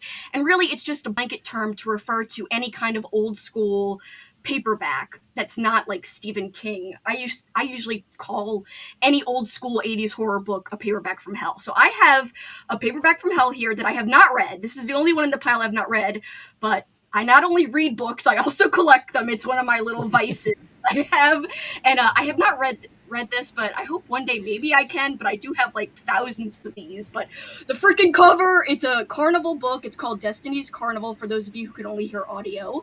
It is by Warren Murphy and Mark Brownwood. I would Google the cover because it's freaking badass. You got a devil claw like coming out of a dude's head, splitting like a little kid's head open. It's pretty amazing. Hell yeah. And it's embossed. They don't make covers like this anymore. You can They feel really it. don't. It's raised up. It's amazing. It's amazing. And it says, unspeakable evil, sinister powers, creatures of darkness, welcome to Destiny's Carnival. I love that. Yeah. Anyway, so that, please bear with me. I just wanted to show off this cool cover. I know, it is incredible, Jessica. And speaking of Jessica, I know we had her on, and I know I literally just talked about this book like 2 episodes in a row, but we can't talk about carnival books without giving a quick mention to, yes, this does say Ivy Tholen. She's dead. However, Jessica Lacey here in the chat has revived this book and revised it and is re-releasing it perfectly, coming out in September. This You can month, pre-order it right now. This takes place at the end of summer. These girls basically are doing a scavenger hunt type of situation, and they break into this abandoned or shut down for the season Halloween carnival. And I love this book so much because it utilizes the setting to the maximum when it comes to the kills. If you're looking for great creative kills, this has it, but it also has great character development. And I don't want to talk too long about it because I've talked a lot about it, but I can't go through, carnival books without shouting out Jessica Lacey's Taste Like Candy. And yes, I will be getting the revised edition. I just don't have it yet, but all hail Jessica Lacey's Taste Like Candy. Seriously, it's a great carnival book. Seriously. And another very The quick... liquor. She's laughing because I'm praising her. But another Carnival book that everyone knows about, but I would be remiss if I didn't say that this is worth the hype, is Ray Bradbury's Something Wicked This Way Comes. And I want to shout it out because look at this edition. This Awesome. is a Folio Society edition. That's so This cool. is the slip cover. So you got a creepy Drooling. kind of carousel horse. But look at this freaking bad boy. It's beautiful. It's for those who can't see, it's a yellow cover with beautiful red illustrations kind of drawn, embossed in it. It's lovely. I'm going to read this edition next time I reread this book, but yeah, it's fantastic. Nice. Now, you could give me some, you know, some shit, I guess, for saying that, oh, Stephen King's not approachable for new readers. You might be arguing the same thing for Ray Bradbury. However, I really think if you want fall vibes, the Carnival book for you is Something Wicked This Way Comes, because there's no other book ever that is more fall than this book. And although the language is uber poetic and is very hard to read physically, audiobook is your friend, especially if you're a new reader. Audiobook while you read along, or just audiobook, alone, might be your friend, because I listened to this as I read along physically with my eyes. Great way to experience. And if you're looking for a wonderful film adaptation, the 1983 version, the movie version of Something Wicked, is fantastic. It's not streaming, unfortunately, but you can get it on DVD. Highly recommend. One of the best book to movie adaptations, in my opinion, ever. And Agreed. Carnival vibes. It's Just so a quick good. mention. So It good. is Why don't we good. have a 4K copy of that? I'm I still, know. even a Blu-ray, I'd be happy with it. I would buy it in a flippin' second, Aaron, if it was on freaking Blu-ray or 4K. I don't care. It's such a beautiful sure. film. I have the DVD. I guess Me we'll too. have to be happy with that for now. But it's not enough. We just want it even It's not better. enough, It's exactly. beautiful. It's beautiful. All right, so now for kind of like the more under the radar, really quick things. So first up, we've got The Pilo Family Circus by Will Elliott. This is a really weird, I would almost kind of describe this as kind of semi-bizarro fiction. So yes, it has horror elements, but it also has some dark humor. It's very odd. So to kind of give you a synopsis is hard, but essentially this guy Jamie gets kidnapped by these clowns from this alternate universe, and while he's with them in this alternate universe, he puts on this face paint and he becomes JJ the clown. And JJ and Jamie are like two different people. One with the face paint, he gets all maniacal and crazy. He basically is sabotaging himself, and when he takes off the face paint, then he's like back to normal, wanting to go home, wanting to get out of this universe he's trapped in. So I don't want to say too much more, but if you like, this has like some gore, some darkness, like I said, kind of like a bizarro touch. Very unique clown story, not your typical carnival story at all, because it does have some fantasy vibes, I would say, but it definitely has horror for horror fans, so don't be put off by the mention of some fantasy inclusion. This really has it all. It's a mesh of a lot of different things, but it works together quite well. Another book that may not be for everyone, but this is a fantastic book. So this is Geek Love by Catherine Dunn. And this is a more literary book, so it's not going to be for horror movie fans exclusively per se. Like, I don't think every horror fan would just be able to pick this up and love it. However, if you're someone who doesn't mind literary writing, the word geek, if you didn't know anything about carnival history, it is someone who used to work at a carnival and basically tear the heads off of chickens. That is like a carnival geek. So when you hear the title Geek Love, no, it's not about two nerds falling in love. It is about like literally like carnival geeks and a carnival family and their lineage, essentially. So basically this mom and dad decide to start a family, and they decide to breed their own freaks on purpose. So they take all kinds of chemicals in the hopes of having, I know this is like extreme, but having, deformed, special, quote, freak children. It's crazy. So the premise isn't for everyone, the writing isn't for everyone, but honestly, the characters in here, especially our main character, Ollie, is lovable. And some of the passages are really, really creepy, and some of the characters are creepy. So although it's more literary leaning, there is some horror in here. There's a dude with a bag for a mother effing face. Like, he literally doesn't have a face. He has a bag, and he, like, breathes through the bag, and it, like, flaps. And anyway, so there is horror, believe it. Believe me when I say this, but it does have some kind of flowery writing as well. Audiobook is available for this, too, for anybody who might be intimidated by the language. I just think this is one of the most well-written books of all time. Not just one of my favorite Carnival books, one of my favorite books, period. It's really fascinating. If you like unusual family dynamics or effed up families, this is your jam, I'm telling you. All right, and just quickly, almost done, about one more. Seen a lot about this one. One more and an honorable mention. So Cotton Candy Massacre by Christopher Robertson. He's written a lot of books, in my opinion, that come off like you're watching a movie, but you're reading it in book form. I think he's very good at that. There's some people who can pull that off quite well. I've talked about that here on this show before. Jessica Lacey is somebody who can do that. David Sodergren, someone who can do that. Adam Caesar is an author who can do that. All authors great to pick up if you love horror movies, but you want to get into reading and feel that fast-paced kind of horror movie vibe, but in a book. This book, I feel like, has that. So you got a group of teenagers going to a carnival, and there's some kind of dark history that happened at the carnival a long time ago. People didn't care. They reopened it anyway, including keeping the kind of creepy, kind of haunted old school cotton candy machine, which may influence people who eat the cotton candy to turn into psycho killing clowns. Yes. But don't Genius. Yes, very like genius. And the cotton candy description is so sick. It's like, oh, this black, like, spidery web sickness. Like, oh, it sounds so off-putting. I love cotton candy. If someone could make me think cotton candy sounds gross, Christopher Robertson did it. I didn't think it could be done, but he accomplished that. But it has humor too, though. So kind of light, kind of B-movie-esque, not totally serious. This is the first book of a series. However, you can kind of read it as a standalone. It wouldn't mess things up if you just stopped at the first book. But I have read the second book, but I like the first one better. So I really think you could have a fun time if you like any of the things I mentioned.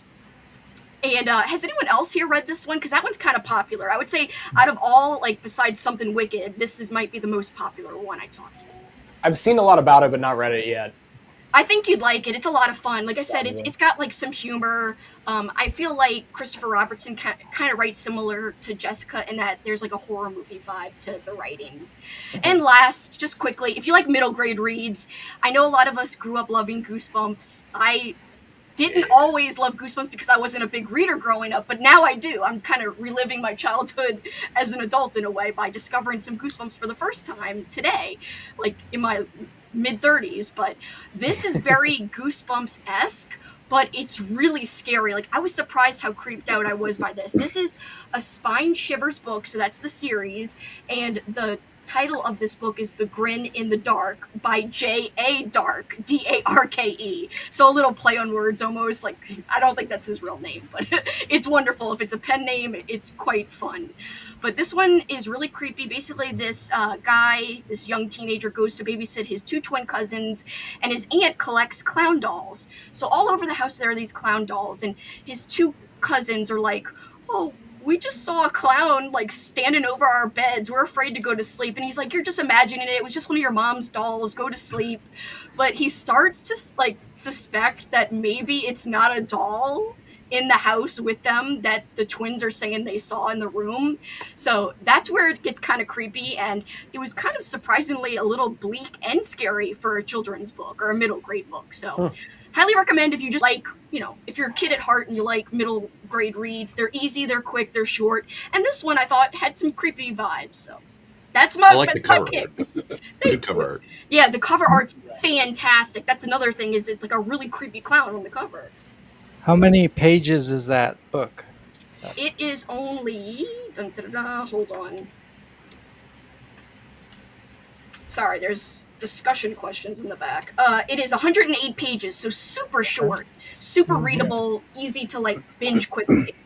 And the last thing I want to talk about quickly, if I want to plug my event, self-promotion, like Do selfish it. self-promotion. I'm so Yeah, sorry. that's what it's You are about. all allowed to self-promote as much as you want while you're on here. That's what this is for. I appreciate it, but this one basically, if you love community, like this whole show is about celebrating community. I'd love to tell you guys about my little like Halloween / spooky season event I'm running for free online. Anybody in the world, anywhere from home can participate. You can participate solo, or you can join in and become a part of our community. We've got a Discord, which I'm literally going to be showing watch parties for people. You don't have to rent the movie. We rent, if there's renting that needs to be done, we rent it, we show it. You just jump into our like watch channel and you watch along, and you could chat along with us as we all watch. And it's so much fun. So I'll be doing movie streams the whole event long, and also we have live streams on YouTube where we literally just like chat and discuss what we're doing for hours. We have little time breaks where we go off and like watch part of a movie or read part of a book, come back after the timer goes off and like talk about what we've been up to. They're called sprints, but they're really fun. It sounds weird, but it's a lot of fun, and they get really chaotic and unhinged, and it's just a great event if you want to become part of a community who loves spooky season. The basic idea is I provide you guys, if you go to my YouTube channel, Slime and Slashers, and you go look at my Halloween-a-thon is what it's called. If you go look at my announcement video, in the description of the video, you could find everything you need, including the Discord links, including I have all these printable documents. We have a little town map, and I made a game board, a blank one and a numbered one that you can use. You could put your own prompts on them, or you can use our prompts, and like a prompt is like, okay, read or watch a movie that has a number in the title.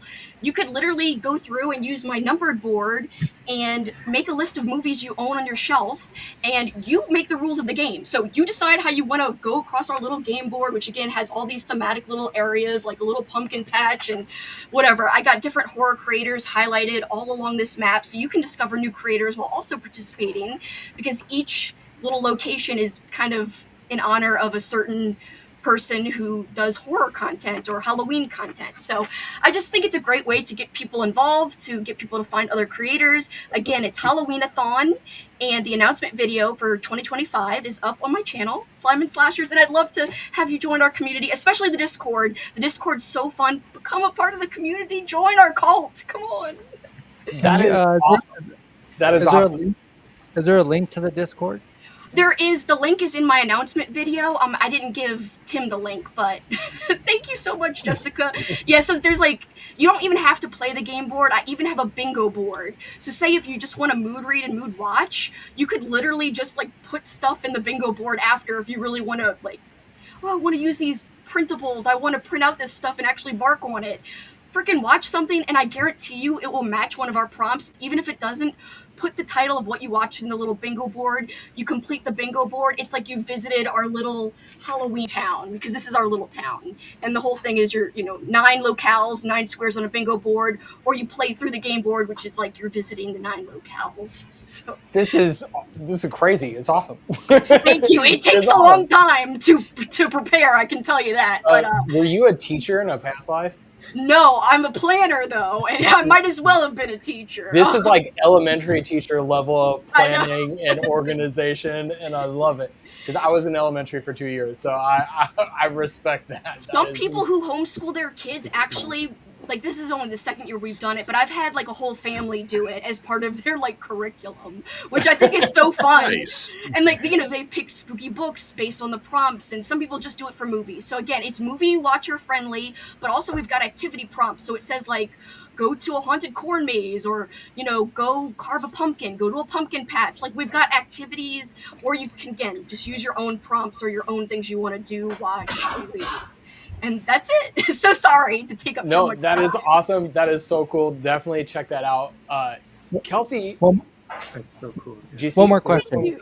Yeah, Joel.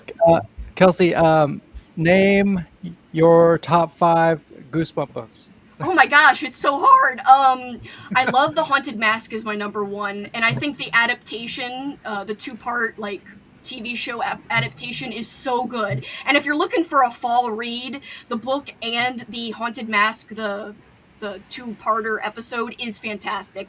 But I also really like Welcome to Dead House, which is Goosebumps number 1.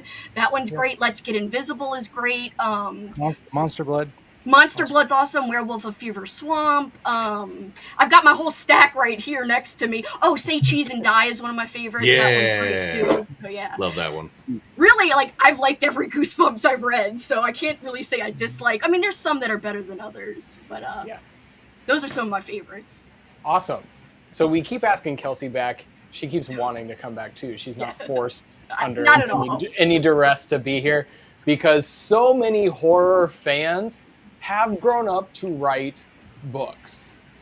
Yes. And so many horror fans think just the movies are where they can find what they want, but there are amazing and fantastic horror books out there. Get out there and read. Especially today. Jessica and I were like DMing on Instagram today, and we were literally talking about, like, people don't get it because they might only think that if they tried Stephen King and it didn't work, that they're not a reader. I was them. I thought I was not a reader because I tried a few things. There's so much more out there. There are books that are like horror movies because the people who grew up loving horror movies like you guys are now writing these books. Yep. So it's exactly. cool. So Kelsey's going to keep coming back because I'm an avid reader as well and want horror fans. If you have come here for movies and you end up picking up a book that Kelsey recommends, want to hear what you thought about that. The books are just as good as the movies. Sometimes better. Like Salem's Lot has not touched the book Salem's Lot yet, but the original TV series is fantastic. But anyways, so all right, Kelsey, awesome. Thank you so much. Josh, if I'm going off my list here, Aaron, I'm so sorry. I like. No, it's cool. I love the anticipation. You've got me on edge now. Yeah. Hey, when I'm going. Aaron's going next. Josh I'm next. Is up. Okay. Josh is up. Yeah, no, I was waiting for Aaron to go, actually. So this is, we'll jump right in. I wanted to cover weapons. I think we discussed it. But I do, going back to what Eric and everyone else was saying kind of about like the movie experience, I just want to cover when I first went to see Weapons. It was like a Friday afternoon, and I went into the theater. And on 4 separate occasions, the lights, or the screen went dark, so you could only hear what was happening. And it got to the point about halfway through the film, they just stopped the movie and closed to leave. So I think that kind of put a bad taste in my mouth initially. But it was easily the worst theater experience I've ever had in my entire life. So definitely going to give it a rewatch just to make sure I'm on the right page here. But I'm going to start off with 3 YouTube shorts. I love horror in all its facets, but I find that there's some quality shorts on YouTube from some very talented folks. So the first one is called Don't Watch Alone. And basically this girl is in her house. She finds a box of VHS tapes in her attic. One of them says Don't Watch Alone. And of course she watches it alone. And it basically shows this guy about to kill himself. And she turns it off before anything, you see anything. But the rest of the short is kind of her being haunted by this guy. There's some great camera work. It's not overtly terrifying, but it's just so ominous to watch. And I thought it was overall very well done. So Don't Watch Alone. It didn't come out in August, but it's one I watched in August, so I'm including it. These 2 did. The next one's called The Pencil, and it's actually a Japanese film, I believe. But basically, this artist comes across a rather comically large wooden pencil, and she realizes that whatever she draws with it becomes reality. So she starts off, she draws a flower or something, and the flower appears in front of her. But basically, it gets to the point where she realizes she's I'm going to draw some money. So she draws a bunch of money, and it appears right in front of her. She takes it and goes into her room to stash it, leaving her pencil at the house with her younger brother. And her younger brother draws this very creepy folklore creature, and obviously that comes to life, and some creepy shit happens in their little home. So the production value was great in this one. It's acted well. It's just, I think overall, just a very well done short. So The Pencil. And then the last one is Mr. Static.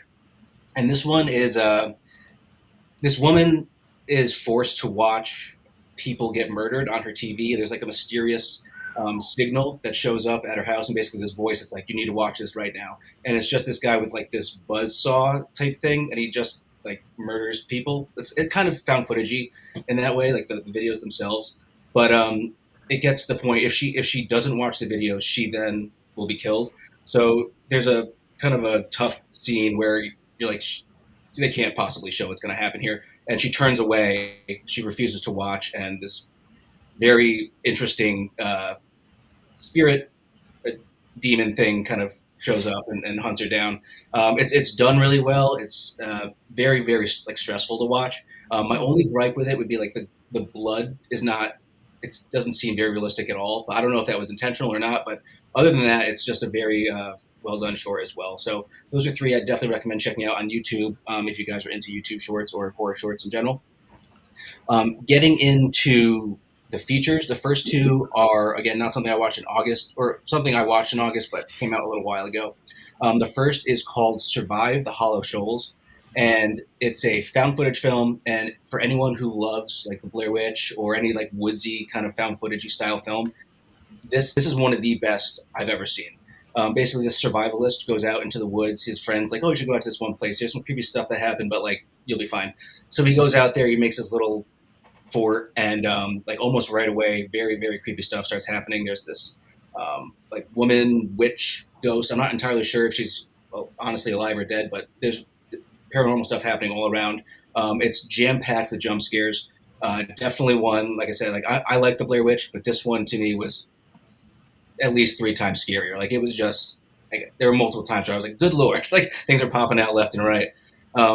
So if you like found footage or woodsy films, definitely recommend that. The next is a Japanese film called House of Sayuri, and I could only find it on Dailymotion. Apart from like scouring some very sketchy sites, it's the only other place I could find it. So, and I actually did a review, or I saw a write up about it. I think on like Bloody Disgusting like a year ago, and I was like, I can't wait to see this. So I was reminded of it and searched it and was able to check it out. But it's I absolutely loved it. It's kind of a movie told in 2 parts, but it starts off, this family moves into this house where something very tragic happened prior to them moving in. Obviously, they don't know about it, but a lot of bad things happen to this family. And the oldest son and the grandmother end up becoming this like dynamic like action duo. And it starts off as like this scary, like straight, like you run of the mill paranormal haunted house film, and it turns into this like action comedy with this grandmother and her grandson. And it's just I was so entertained. There's some kind of tougher scenes to watch, but overall, it's just a very well done film. If you're into foreign films, highly recommend it. If I could give you a better place to watch it, I would. Dailymotion was the only place I could find it at the moment, unfortunately. Next up, I have American Sweatshop. This one is not out yet. I think it comes out September 19th. But basically, this girl works for a company that flags videos on the internet, and she decides basically, based on whatever their criteria is, if she should delete the video or leave it online. And some of the videos are like a little silly. Some of them are, they don't even show the video. It's just like the title's like Fetus in Blender or something like that. Like it gets pretty intense. But she ends up watching this one video of this woman being tortured. And it really like, it's one of the videos. She's like, I can't even deal with this. She faints, she passes out. And the rest of the film becomes her trying to hunt down the 2 dudes in that video. I think it's acted well. Very unique kind of concept. My only issue with it, I think the trailer is slightly misleading in that it kind of reads as like a fast-paced, almost action film, and it's definitely not that. It's more of a slow burn. So if you're okay with that, then I definitely recommend American Sweatshop. It's, again, very interesting in how they kind of mapped it all out. The last one, and this has been brought up already, but I also saw Traumatica. And this was one of those films where I love Two Witches, and it comes from the guys who made that. I think Rebecca Kennedy is an underrated scream queen, and she's incredible in this film. But essentially, this young boy is being held captive by this possessed woman at this very like ramshackle house, and they kind of break the story up into like it's like a timeline, but it's I can't get too deep into it because there's kind of a lot of moving pieces, but very, very well done. It's definitely on the more wild side. There's some very, very tough scenes, and it covers a lot of basically the broad spectrum of abuse. If you can name it, it's basically in that film. So I think there's definitely some shock value in it. But overall, I think if I'm still kind of digesting it, honestly. I watched it, I think, maybe like a couple weeks ago.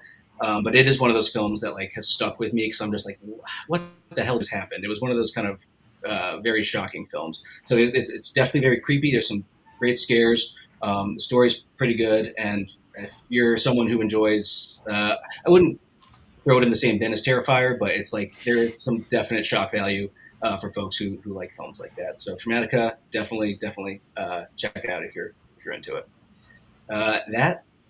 That's it. All right, so I'm curious. I keep hearing a lot about Traumatica, and everybody kind of keeps talking about how intense it gets. So those of you that have seen it, I mean, what would be comparable to it? Oh, it's kind of tough. Is it gory? I've heard it's really gory too. It is gory, but like I don't want to say tastefully so, but like they don't like, they do it in a way where you're not like Jesus. But I think more so like the kind of tougher scenes with Rebecca Kennedy and her father, and this poor kid when he's trapped in the house with her is also pretty hard to watch. I will say, not to dodge what it's comparable to, but my last note on this is there's some great POV shots where the director takes the camera and basically like, they're running through the house like the little kid, and it just built up this like tremendous sense of tension where I was like, oh god, like it almost made you feel like you were being chased. So there's definitely some very like well done shots in that regard. But I still can't really think. I mean, I can't think of anything that might, that I'm like, oh yeah, that's clearly what it would be like. You know what it is? It's I can tell that Traumatica has had some strong influence by a lot of really classic horror movies. And I don't think this is too much of a spoiler, but the opening scene is very reminiscent of the opening scene of The Exorcist. And then I see like elements of certain possession movies and just other. I don't want to like spoil too much, but. And there are some nods to Halloween. So you can tell it's made by filmmakers who are a fan of the genre. But I would say, I mean, as far as like subject matter, the word trauma is in the title. So there are a lot of issues that involve different types of trauma that can be tough to watch. So that's the subject matter that I think is probably the hardest to watch, is those trauma-inducing events. So it's more the emotional impact of what is happening on screen versus the visceral impact of what is happening on screen. I think it's a little bit of both, because there are definitely some moments where the tension that they build in the film is done really well, like between score and just like the mood of the setting of the characters, and also some gore. So it kind of does both, and for me, I'm intrigued. So. I definitely recommend checking it out. I don't know if it will be for everyone, but I think that definitely a lot of horror fans will enjoy this one a lot. Okay. Would agree. All right, Josh, is that's what you got for us? That's it for me. Yep. Awesome. I love your YouTube recommendations and those smaller things. Like, I've never heard of them. You watch so much. I'm amazed. I love it. You gotta do it. I love it. So, all right, Aaron. Yeah, Josh, that was awesome. Aaron, I'm saving you for last. No, I'm kidding. You're up next. Excellent. No, it's going to be a lot of fun. So I'm glad to be back this time around. So just like in previous months, I've come up with some lesser-known indie films. Some of these are out now. Some of them are coming out in the next month, I think. And some I'm not sure exactly when they are coming out, but put them on your list and check them out if you can. The first one. Your images. Do you want your images up, or do you want to? Yeah. Why don't you? Do you want to try it? We'll see how it goes. We can do it. I don't know if they're in order. Oh, well, maybe not then. But I don't know. Can you guys see that? Yep. Can you see that, or should we just look at Aaron's face? I can see that. Okay. Yeah. Yeah. Okay. It's not really in order though. I can try to find the one that you. Well, the first one I wanted to talk about is Halloween. And that's Go to Hell, like Halloween, but Halloween. And I don't know if this one was on the list, so maybe maybe we can come back to it, because originally I gave you 10 films that I wanted to talk about. And Halloween, I just got the screener this morning. I just watched it. and I loved it. So speaking of Halloween vibes, this is a new horror movie to check out. It's a British film. It's about a serial killer who escapes from an asylum and targets the family of the doctor who's kept him imprisoned for many years. Whoa. The opening sequence has a little kid dressed as a clown, sound familiar, who goes on a killing spree, and it's just fantastic. Like I said, I watched it first thing this morning. I usually don't watch horror movies at 8:30 a.m., but it's Sunday, and I was very excited to see this one. Think Halloween meets Silence of the Lambs meets Alone in the Dark. And there's a bit of a clown element to it as well. He wears like these red slashes and a slit for a mouth. So they call it in the news, I think it's slashes and gashes, something like that. But check it out. Is it a perfect story? No. The final act, there are some flaws there, but I would definitely check it out. Watch it in the dark if you can, and that is Halloween. So that's the first one. I'm going to try to go through these quickly. The next one, and I did, Tim, send you the image for this, Night of the Reaper. And this one is written by Brandon Christensen, who did Superhost, about the crazy Airbnb host, which I loved. He also did Z and The Puppet Man. So his new film is called Night of the Reaper. It's set in the 80s. In the very beginning, a babysitter is babysitting, and let's just say things don't end well for her. And her younger sister then comes back a year later to try to find out who killed her sister. And I won't say anything more. I thought it was excellent. It will be streaming on Shudder. I think it's coming out in September. And I'm going to be chatting with Brandon Christensen, I believe this week, and Jordan from the Movie Den, who's on here. Jordan, I know you're on. I hope you're still on, is going to be joining me for that interview. So stay tuned for that one. Yeah, buddy.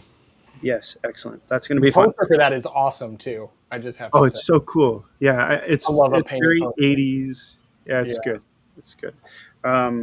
Okay, let's see. Somnium, more of a sci-fi film, but it kind of deals with like a sleep study almost. It's like a business in LA where actors or producers or directors or anyone really can pay. You sort of go into like this sleep mode, and they implant dreams into your mind. So when you wake up, it's almost like, what is it? Positive affirmation. You wake up thinking that you're now the actor you wanted to be, or you're now this superstar director, and sort of that mind control, or I don't know how to describe it exactly, but it gives them that extra strength to become who they really want to be. And let's say that things don't go as planned in the end. Not really scary, but the atmosphere was really really unique, and I liked the way it played out in the end, and it kind of made you leaves the audience thinking, let's say. So if you can check out Somnium, I would say add that to your list. Next up, I have House of Abraham, and this is directed by Lisa Belcher, and it's written by Lucas Hassel. Lucas stars as Abraham in this film, and I don't know if you can see it here, but if you're a fan of Natasha Henstridge, she is in this film, and also Lynn Shay, who we all know from Nightmare on Elm Street, and many other films. So if you're fans of them, check out House of Abraham. Quickly, it's about a suicide retreat where you can sign up, go to House of Abraham for the weekend, so you can kill yourself in peace and with other people who want to end their life. Wow. So that is what my wife would love. Dang. How's that for a premise? Working getaway. Let's just say this suicide retreat does not go well this one weekend. So one to check out. It's more of a drama, psychological, but it has some great twists, and Natasha is fantastic in it. Let's see. I'm actually talking to Natasha and Lucas on Tuesday, so stay tuned for that one. Zombie Con Volume 1. Has anyone seen this crazy film? Go back. It's one. Yeah, right there. I just watched this last week. It's basically about a group of cosplaying friends. Yes, you heard me right. They're all cosplayers. They trigger a zombie apocalypse. Low budget, but my God, it's charming. It was so much fun. Silly in the end, but the characters, it's just, you just sort of fall in love with them, even when the zombies sort of take over.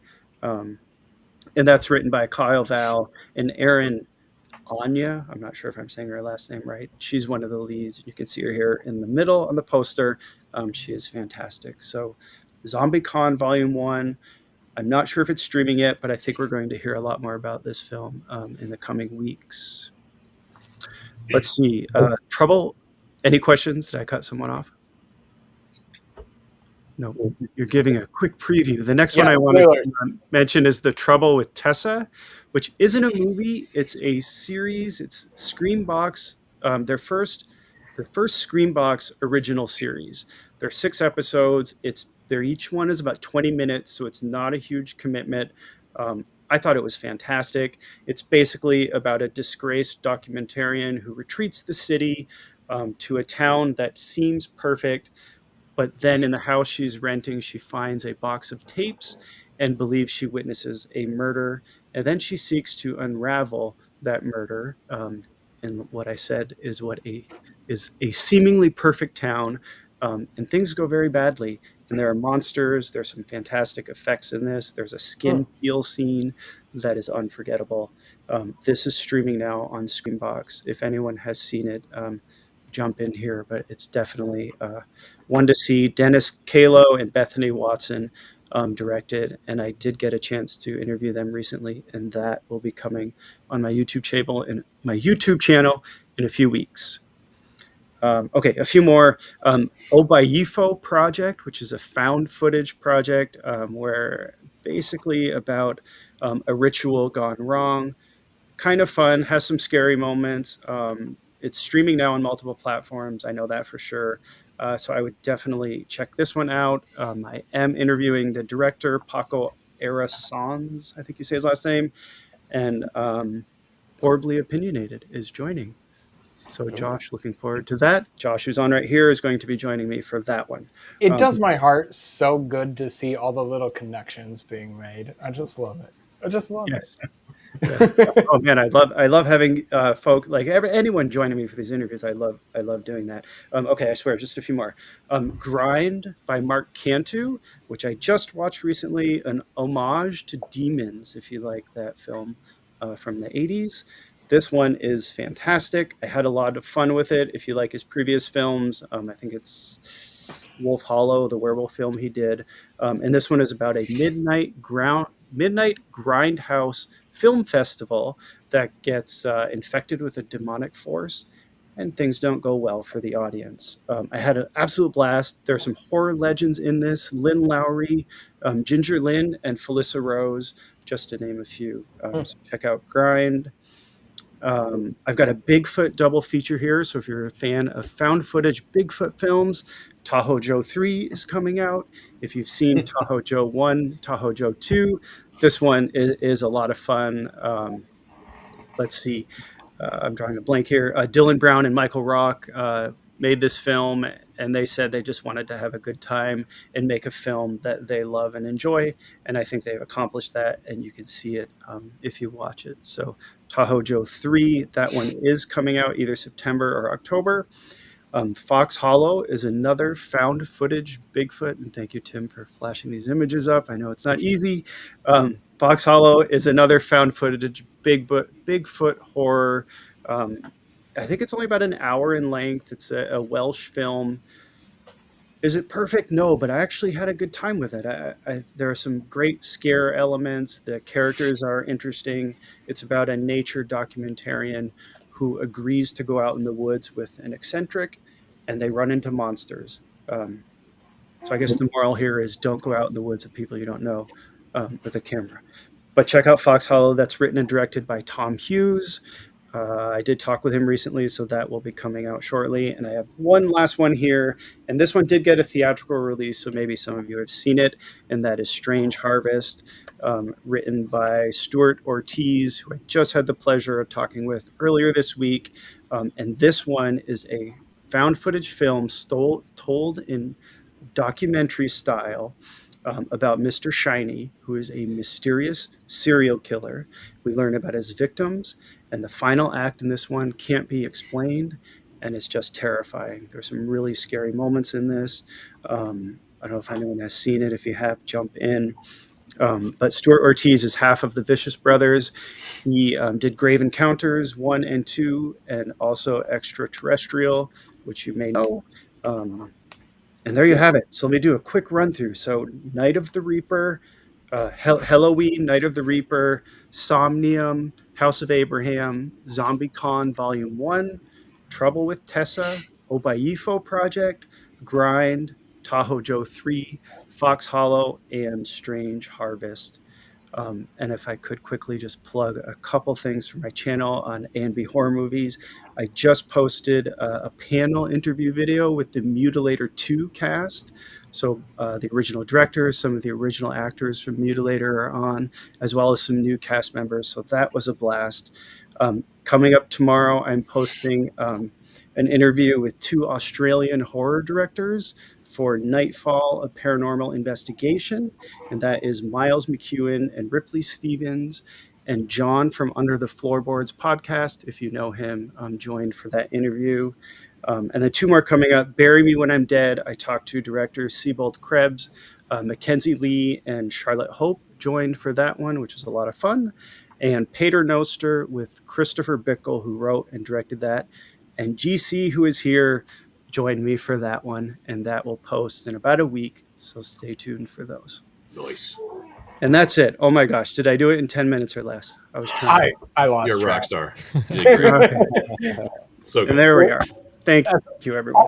Always great recommendations.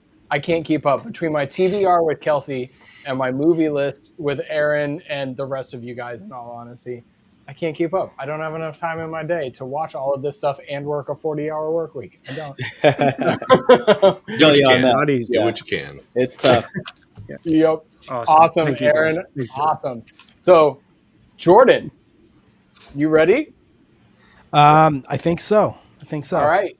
We're down to our final 2. So we're in the physical media segment. We have Jordan and GC. Jordan stepping in last minute tonight. Thank you so much for doing that, Jordan. Yeah, of course. No, thank you for having me. So I've got a few I want to talk about. One here, I know we were all talking about weapons. That was kind of the big hot topic. I wanted to bring this up. This released a little earlier in the year and now does have a physical media release, but it kind of, I feel like, flew a little under the radar, and that's Bring Her Back.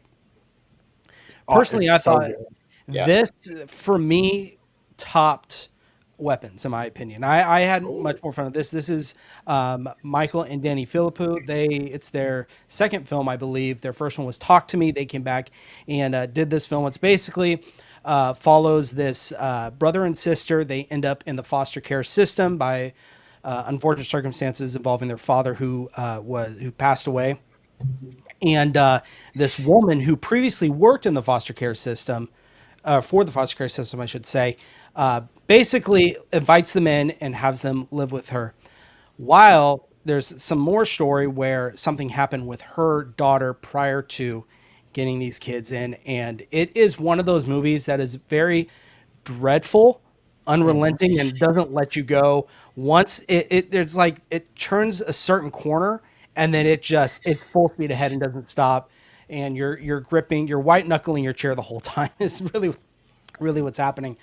This is a A24 release. It's a great release. Has a behind the scenes documentary, featurette, I should say. Really great stuff with this release. This one, like I said, I didn't hear a lot of people talk about as much, but definitely was a standout film of 2025, in my opinion. Agreed. Absolutely. Yep. Yeah. I was actually going to ask when we were comparing Traumatica, the kind of trauma in that, if it was as traumatizing as Let Her Go was for me, because that movie messed me up. So, yeah, I think I feel said like this last time, but Bring Her Back, you value your teeth at the end of that movie. yeah, and forearm skin. I've heard that Bring Her Back That too, is yeah. possibly in the same universe as Talk to Me. oh, I think I've read something Okay. about that. so some theories. Yeah. But yeah, I Interesting. found it was harder to watch certain scenes of Bring Her Back, perhaps more so than Traumatica. Okay. I don't know though. To me, they're like different Different areas kinds of of- movies, because one's Gotcha. an indie horror and one's more of a large Yeah. budget horror. Gotcha. Yeah, I don't know. The wood crunching scene just took me out. So So great. Such a good movie. Yep. This next one I want to talk about, this is from Lionsgate Limited. It's came out. It is Frailty.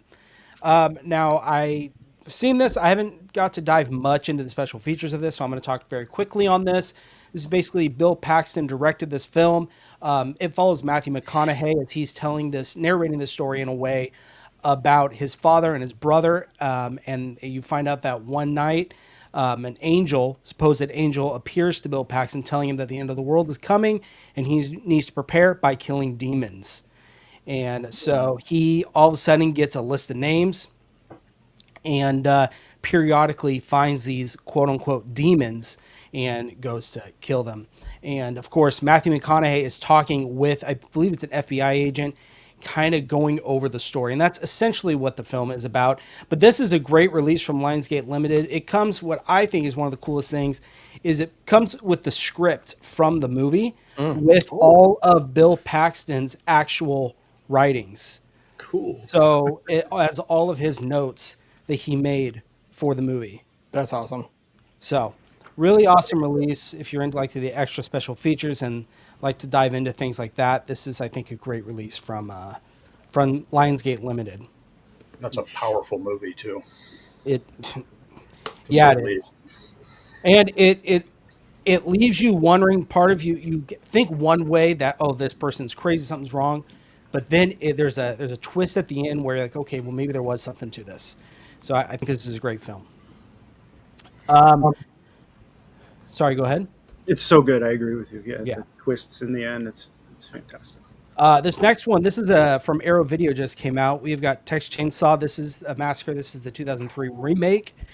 Now, with this one, you have Marcus Nispel. He famously went on to then do Friday the 13th from 2009. But Daniel Pearl, the DP, actually was able to come back from the original Texas Chainsaw Massacre to do this. And which was, at the time, was like the first time this has ever happened. What's really cool is he basically took... His idea was he wanted to take everything that he learned, because his original... the original one he did from 1974, that was very early on in his career, was learning as he was going, very low budget. And this one, you obviously had a higher budget. I mean, it was Platinum Dudes put this out and Michael Bay, so they had a pretty decent sized budget behind them. And so he wanted to showcase that. So that's where you get the updated scene with the hitchhiker, the great shot going from little hula girl on the dash, going through the head out into the cow. And they do kind of do a nod to the under the swing shot, revealing the house. You have what is his name now? It's escaping me. Arlie Ermey plays the sheriff in this. Of course, you guys know him. He plays the drill sergeant from Frighteners. No, he plays the drill sergeant in Full Metal Jacket. Thank you. Yeah, and he's born to still play the drill sergeant. Yes. And even in this movie, he's got that kind of rhythm and cadence to his voice, the way he talks.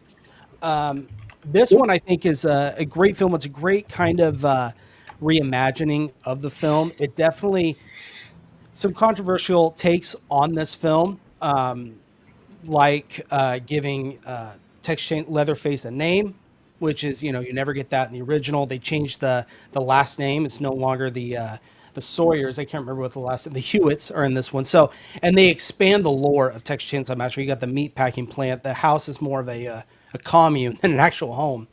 But this is still a great movie. I really enjoyed this release. And they brought back actually the original Leatherface, who was the first Leatherface in this film. He only shot one scene and injured himself, and they had to replace him. And his name is escaping me. I'm trying to find it on here. But anyways, regardless, right? Yes, they bring him back for an interview to talk to him. Like, basically, he is in, was officially a Leatherface. So there's that one I wanted to talk about. And I think I have one more for this one. And Eric was talked about this earlier, and it kind of made me chuckle because I had pulled this. But Ty West's The Innkeepers. Now we got this from Second Sight Second Sight Films, and this is a great film. This is actually took place, was made like not too long after his what was it he was at House of the Devil. The House of the Devil. So Yankee Peddler Inn is a real inn that they actually stayed in while shooting The House of the Devil. And while he was in there, he got inspiration for this film and started writing the movie and the script on this based around this hotel. One of the coolest things I love about this movie is Sarah Paxton and Pat Healy's characters, and their dynamic together is great. You have Sarah Paxton; she plays this very happy-go-lucky, just wants to have a good time, trying to enjoy herself character. Pat Healy's a very reserved, kind of a pessimistic character, and their relationship is almost a brother and sister dichotomy. However, he kind of he takes it a little further in a scene or two. But I think this is a great haunted house film. And then, it's one of those situations where you just find yourself in the wrong situation at the wrong time.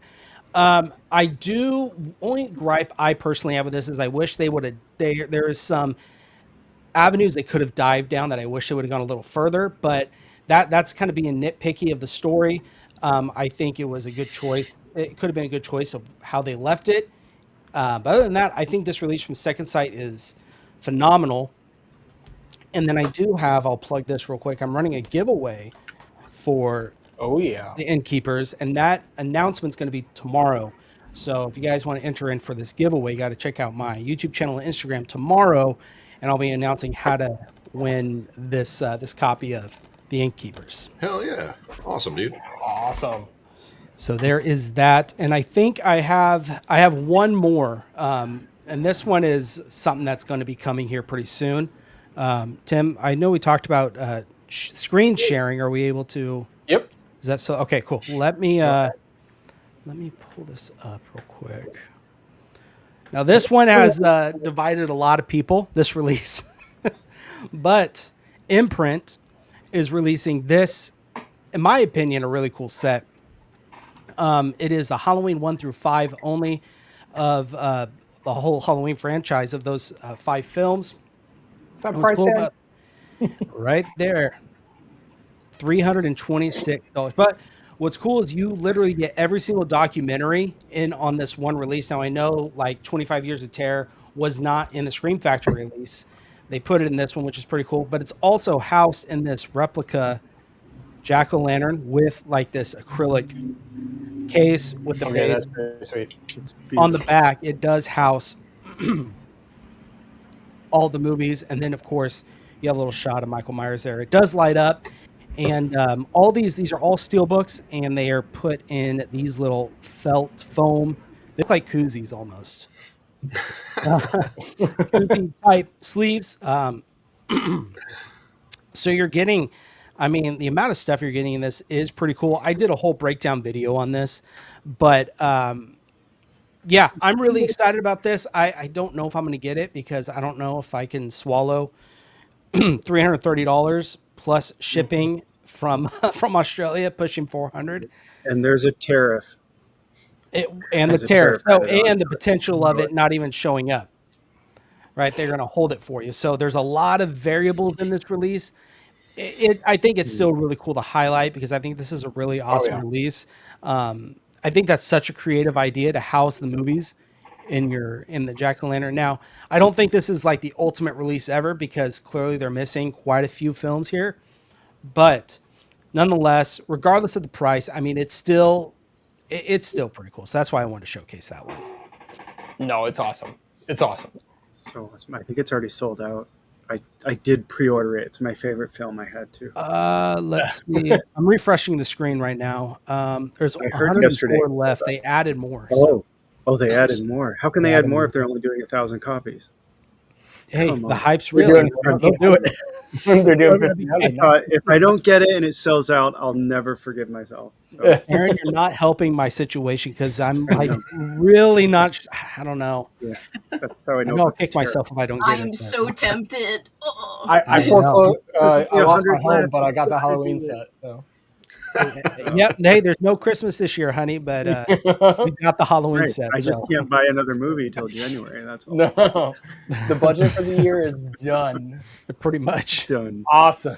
All right, Jordan, that's all you had for us? That's all I have today. Yes. Thank you. Awesome. Thank you so much. And at the last minute, too, great job. All right. Thank you. we close it out with the most episodes under the belt of anybody, GC. What's up, buddy? Thank you. It's you. First of all, I wore this shirt for you. There we go. Yeah, Roswell. I'm sure you recognize the little logo right there, the Yeah, WF. I do. There we go, the Y-Files. So shout out to them. Y-Files. Anybody watch Y-Files on YouTube? Come on. Sometimes, yeah, they got some interesting stuff on there. Okay, there we I did go. watch that episode you sent me, and that was something else. It's good stuff, man. It's good stuff. If you're into conspiracy theories and weird stuff. They have cool T-shirts. So I was like, you know what? Yeah. I'm gonna wear it for Tim. He didn't even notice. I'm a little heartbroken, but we'll get past it. This is the first time you've been blown up on my screen, so. There we go. Well, guys, Jordan talked about some awesome releases, and now I'm gonna talk about some new releases as well. But I actually want to take you guys back in time. Majority of my releases are all movies from back in the day, except for one, which we'll get to at the very end, because I'm gonna bring you back to 2025. So what I want you to do for me, I want you to go ahead and, as everybody on here are creators, go ahead and close your eyes for me. Everybody watching, just for a second, bear with me. I promise I'm not hypnotizing anybody. You're providing an experience, man. Oh yeah, I'm gonna take you guys back. So close your eyes. I want you to just go back in time to 1997. Okay, I want you to think about the CRT TV, the static on the screen, grabbing a VHS and just popping it in, and you hear that little pop sound, sort of. But now I want you to go ahead and open your eyes for me. Right, we're back in 1997, and this is a movie that I'm bringing up to you guys. Event Horizon. Yeah. Now, if we could all agree mutually, either we're fans of Alien or fans of Hellraiser or both. But now this movie pretty much is the love child of Alien and Hellraiser. I mean, there's even a certain line in this film that's exactly from Pinhead himself. Oh yeah. But this movie here, I wanted to bring it up because this is such a phenomenal movie, and me finding out that it was on 4K, I just had to pick it up. Got it on Amazon for $20, and I could not be more excited. I mean, this comes with the Blu-ray that also has 5 different documentaries on the making of the film. It has deleted scenes. There's even like a rescue scene on here that wasn't shown in theaters. And not to mention, just a week ago, they released a new comic book. For whoever's fans of comic books on they here. did, yeah. I have my eyes on that. Oh, yeah, which is a prequel to this movie. Uh-huh. So in this movie, obviously, you hear the story about what happened to the previous crew. But in this comic book, it kind of brings everything together, which is fantastic. Now, if you love this film, then obviously VHS, it's amazing to watch it and have that nostalgic experience, because right now we are in 1997. However, it does cost $98 to buy. So the next best thing, $20 for this. And it holds up phenomenally. Honestly, I just did a podcast episode a week ago on the deep dive on this movie. And let me tell you guys that besides a few little CGI things here and there of some floating objects in space, I mean, obviously they got pretty excited with CGI, so they were trying to show off. So back then it was like no bells and whistles. Now it didn't hold up that well. However, the story and the gore and the acting in this movie, I mean, it just completely makes you forget all about that. Highly recommend the 4K. You have Sam Neill from Jurassic Park. You have Lawrence Fishburne, which does a phenomenal job. I mean, we all know him from The Matrix, and he commands the room in this movie. I mean, this is, to me, I mean, absolutely the best. Especially watching Sam Neill turn into this whole weird, like Pinhead type demon. Amazing. So now Spoiler again, alert. spoiler. I mean, I'm sure everybody's seen it by now, but if you haven't, still just please watch it. I promise you won't be disappointed. It has to do with space, gore, horror, sci-fi. I mean, you name it. They did a fantastic job.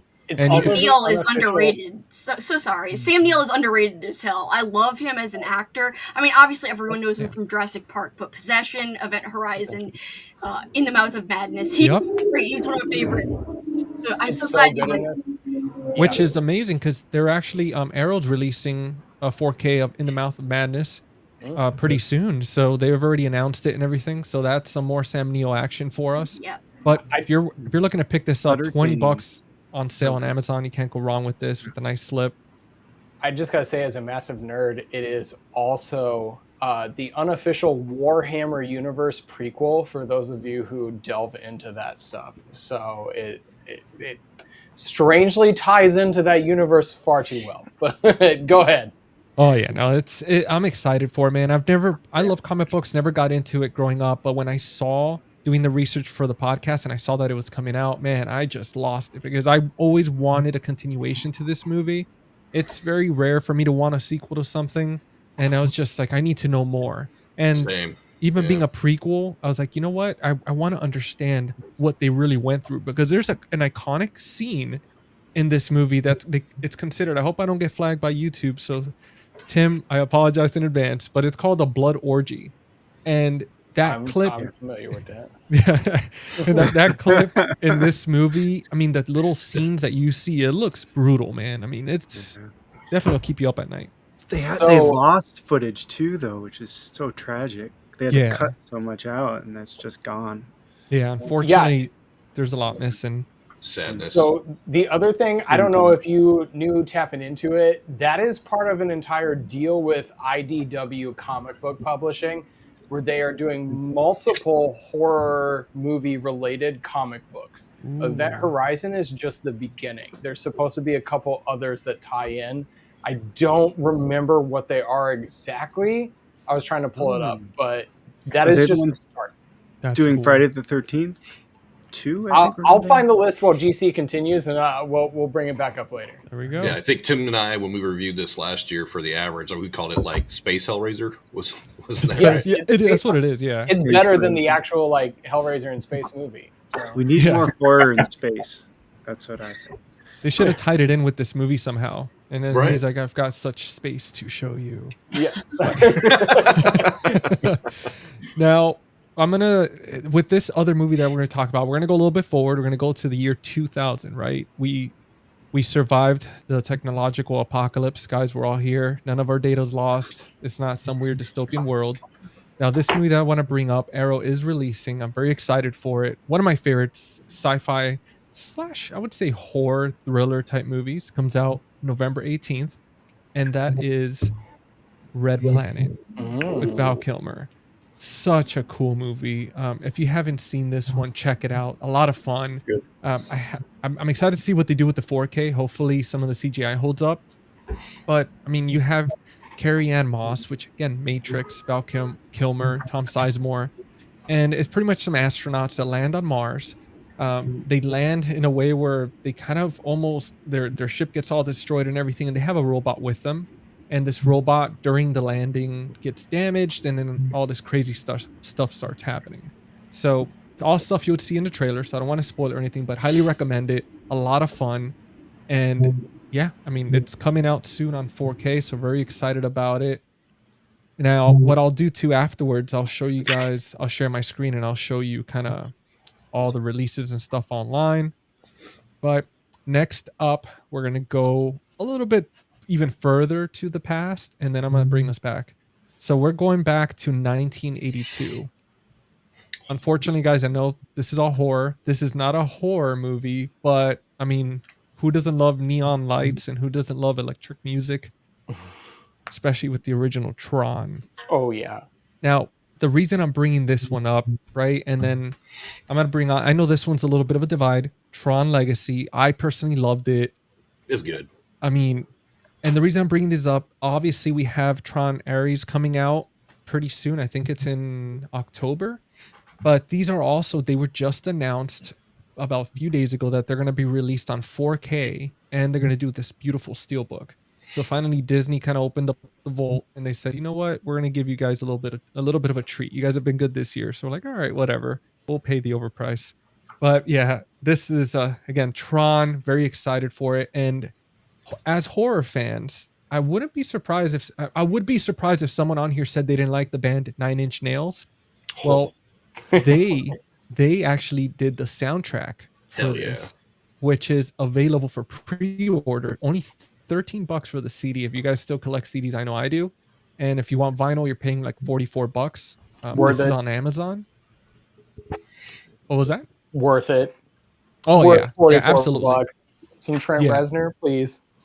Yeah, what they did with the vinyl, it's beautiful. I know that they did this cool kind of like black and reddish design, but if you look that up online, you'll see it. I know I pre-ordered the soundtrack, very pumped for it. I mean, again, I'm a big Nine Inch Nails fan, so very excited for that and for the movie itself. I mean, I have yet to be disappointed. I know Jared Leto's in this, and Hope it after avoids his Morbius, curse.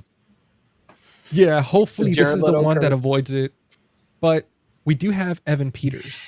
If you guys are a fan of Evan Peters, I mean, he does a phenomenal job. Jeff Bridges is back, so very excited for it. So keep an eye out for that, and it's coming out October 10th. So we're gonna have that coming out.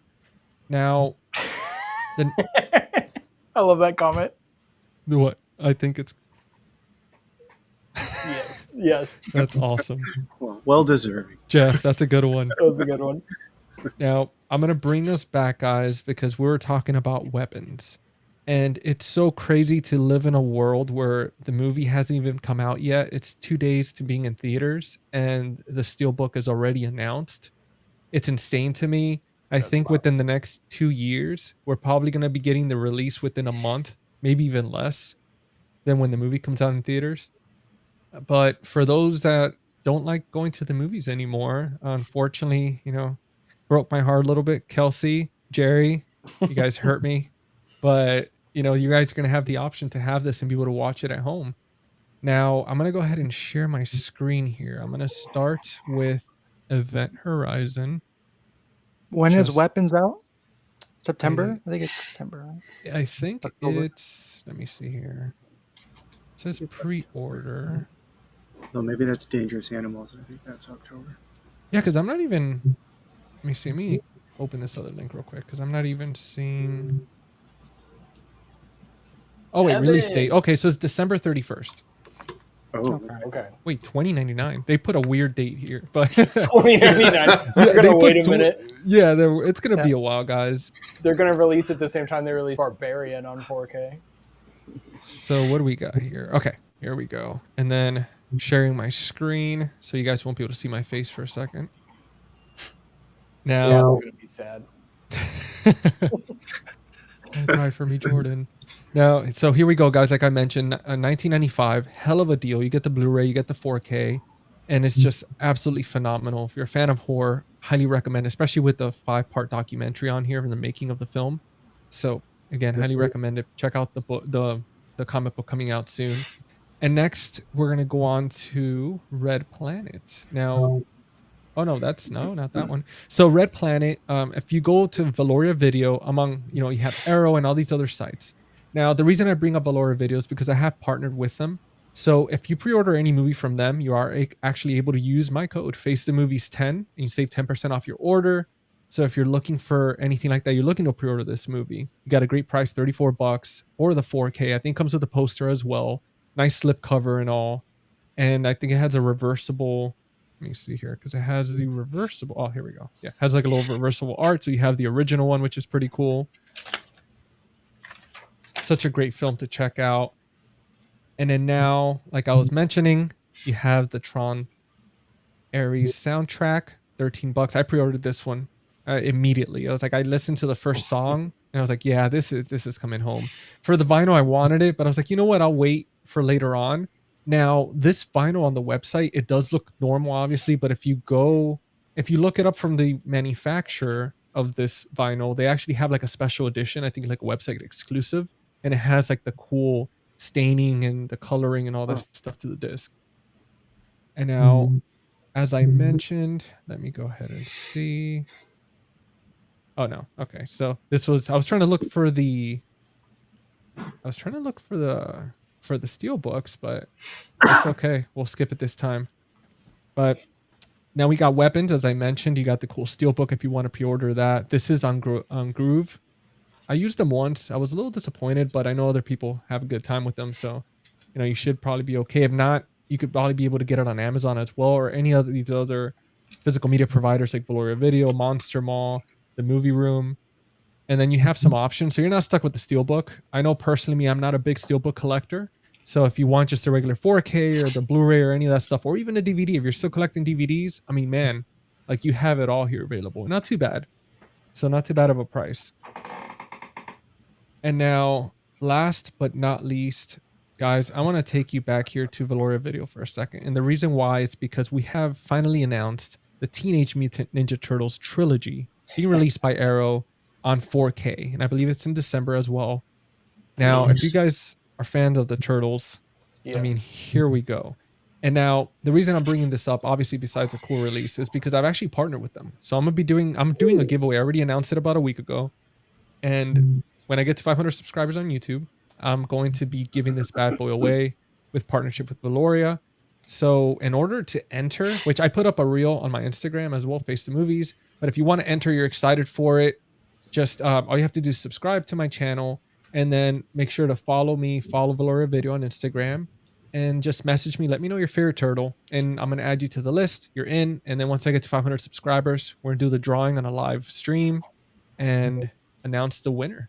Now, I might do a consolation prize. I might do a second place. Who knows? I mean, if you're not first, you're last. But I mean, we'll see how I'm feeling that night. And I'm gonna have some. That's right.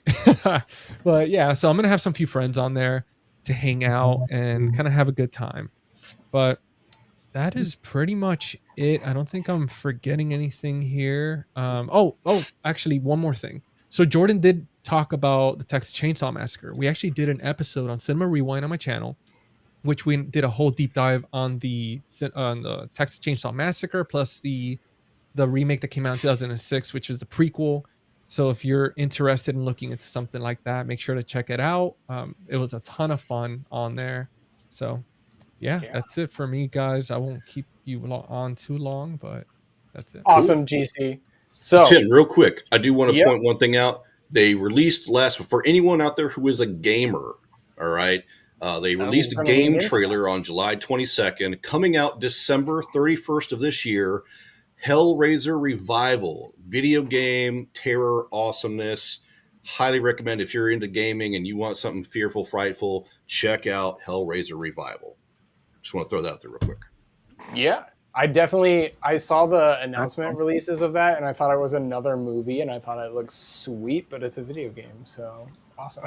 Hey, there's also Halloween too. Halloween is getting a game now too. Yeah, nice. So right. Awesome. Yes, I hope it's like a story mode, though. I hope it's good. That's all I'm going to say. So that hits, we hit 2.5 hours. That's about where we usually are for this. So I think that wraps up our episode. Everybody got out what they needed to get out. I hope we all had a good time.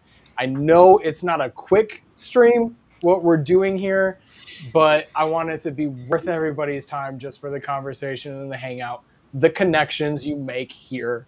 Hopefully you communicate with each other once the show is over.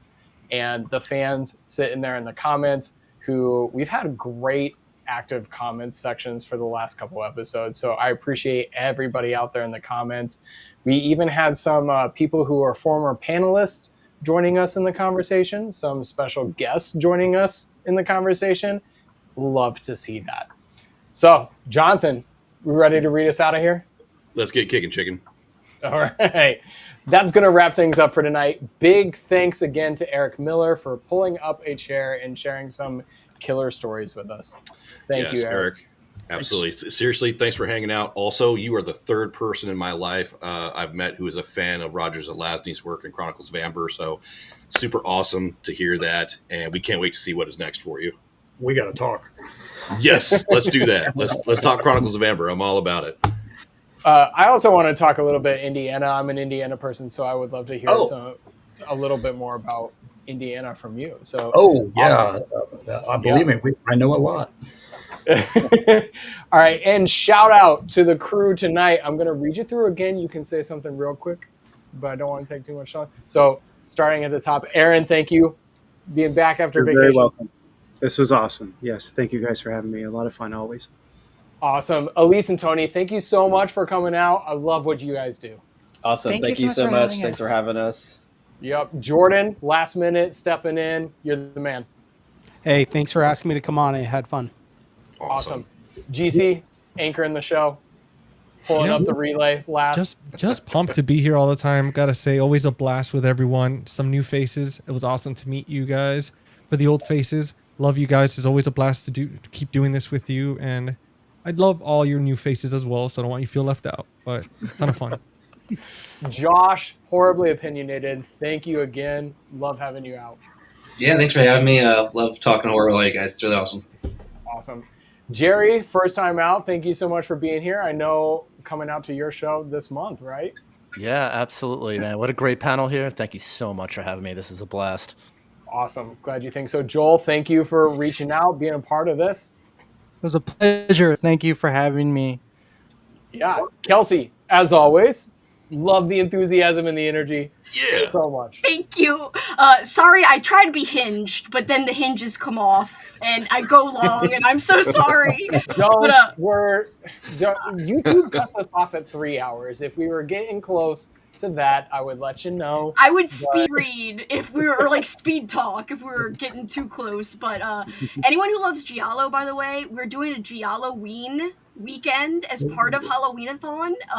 Just one of the weekends. It's no extra things involved. Just I'll be streaming Giallo movies like all day on one weekend during my little Halloween-a-thon event. So please, if you like community, if you like freaking watch parties, if you like freaking fun and whatevs, please join us.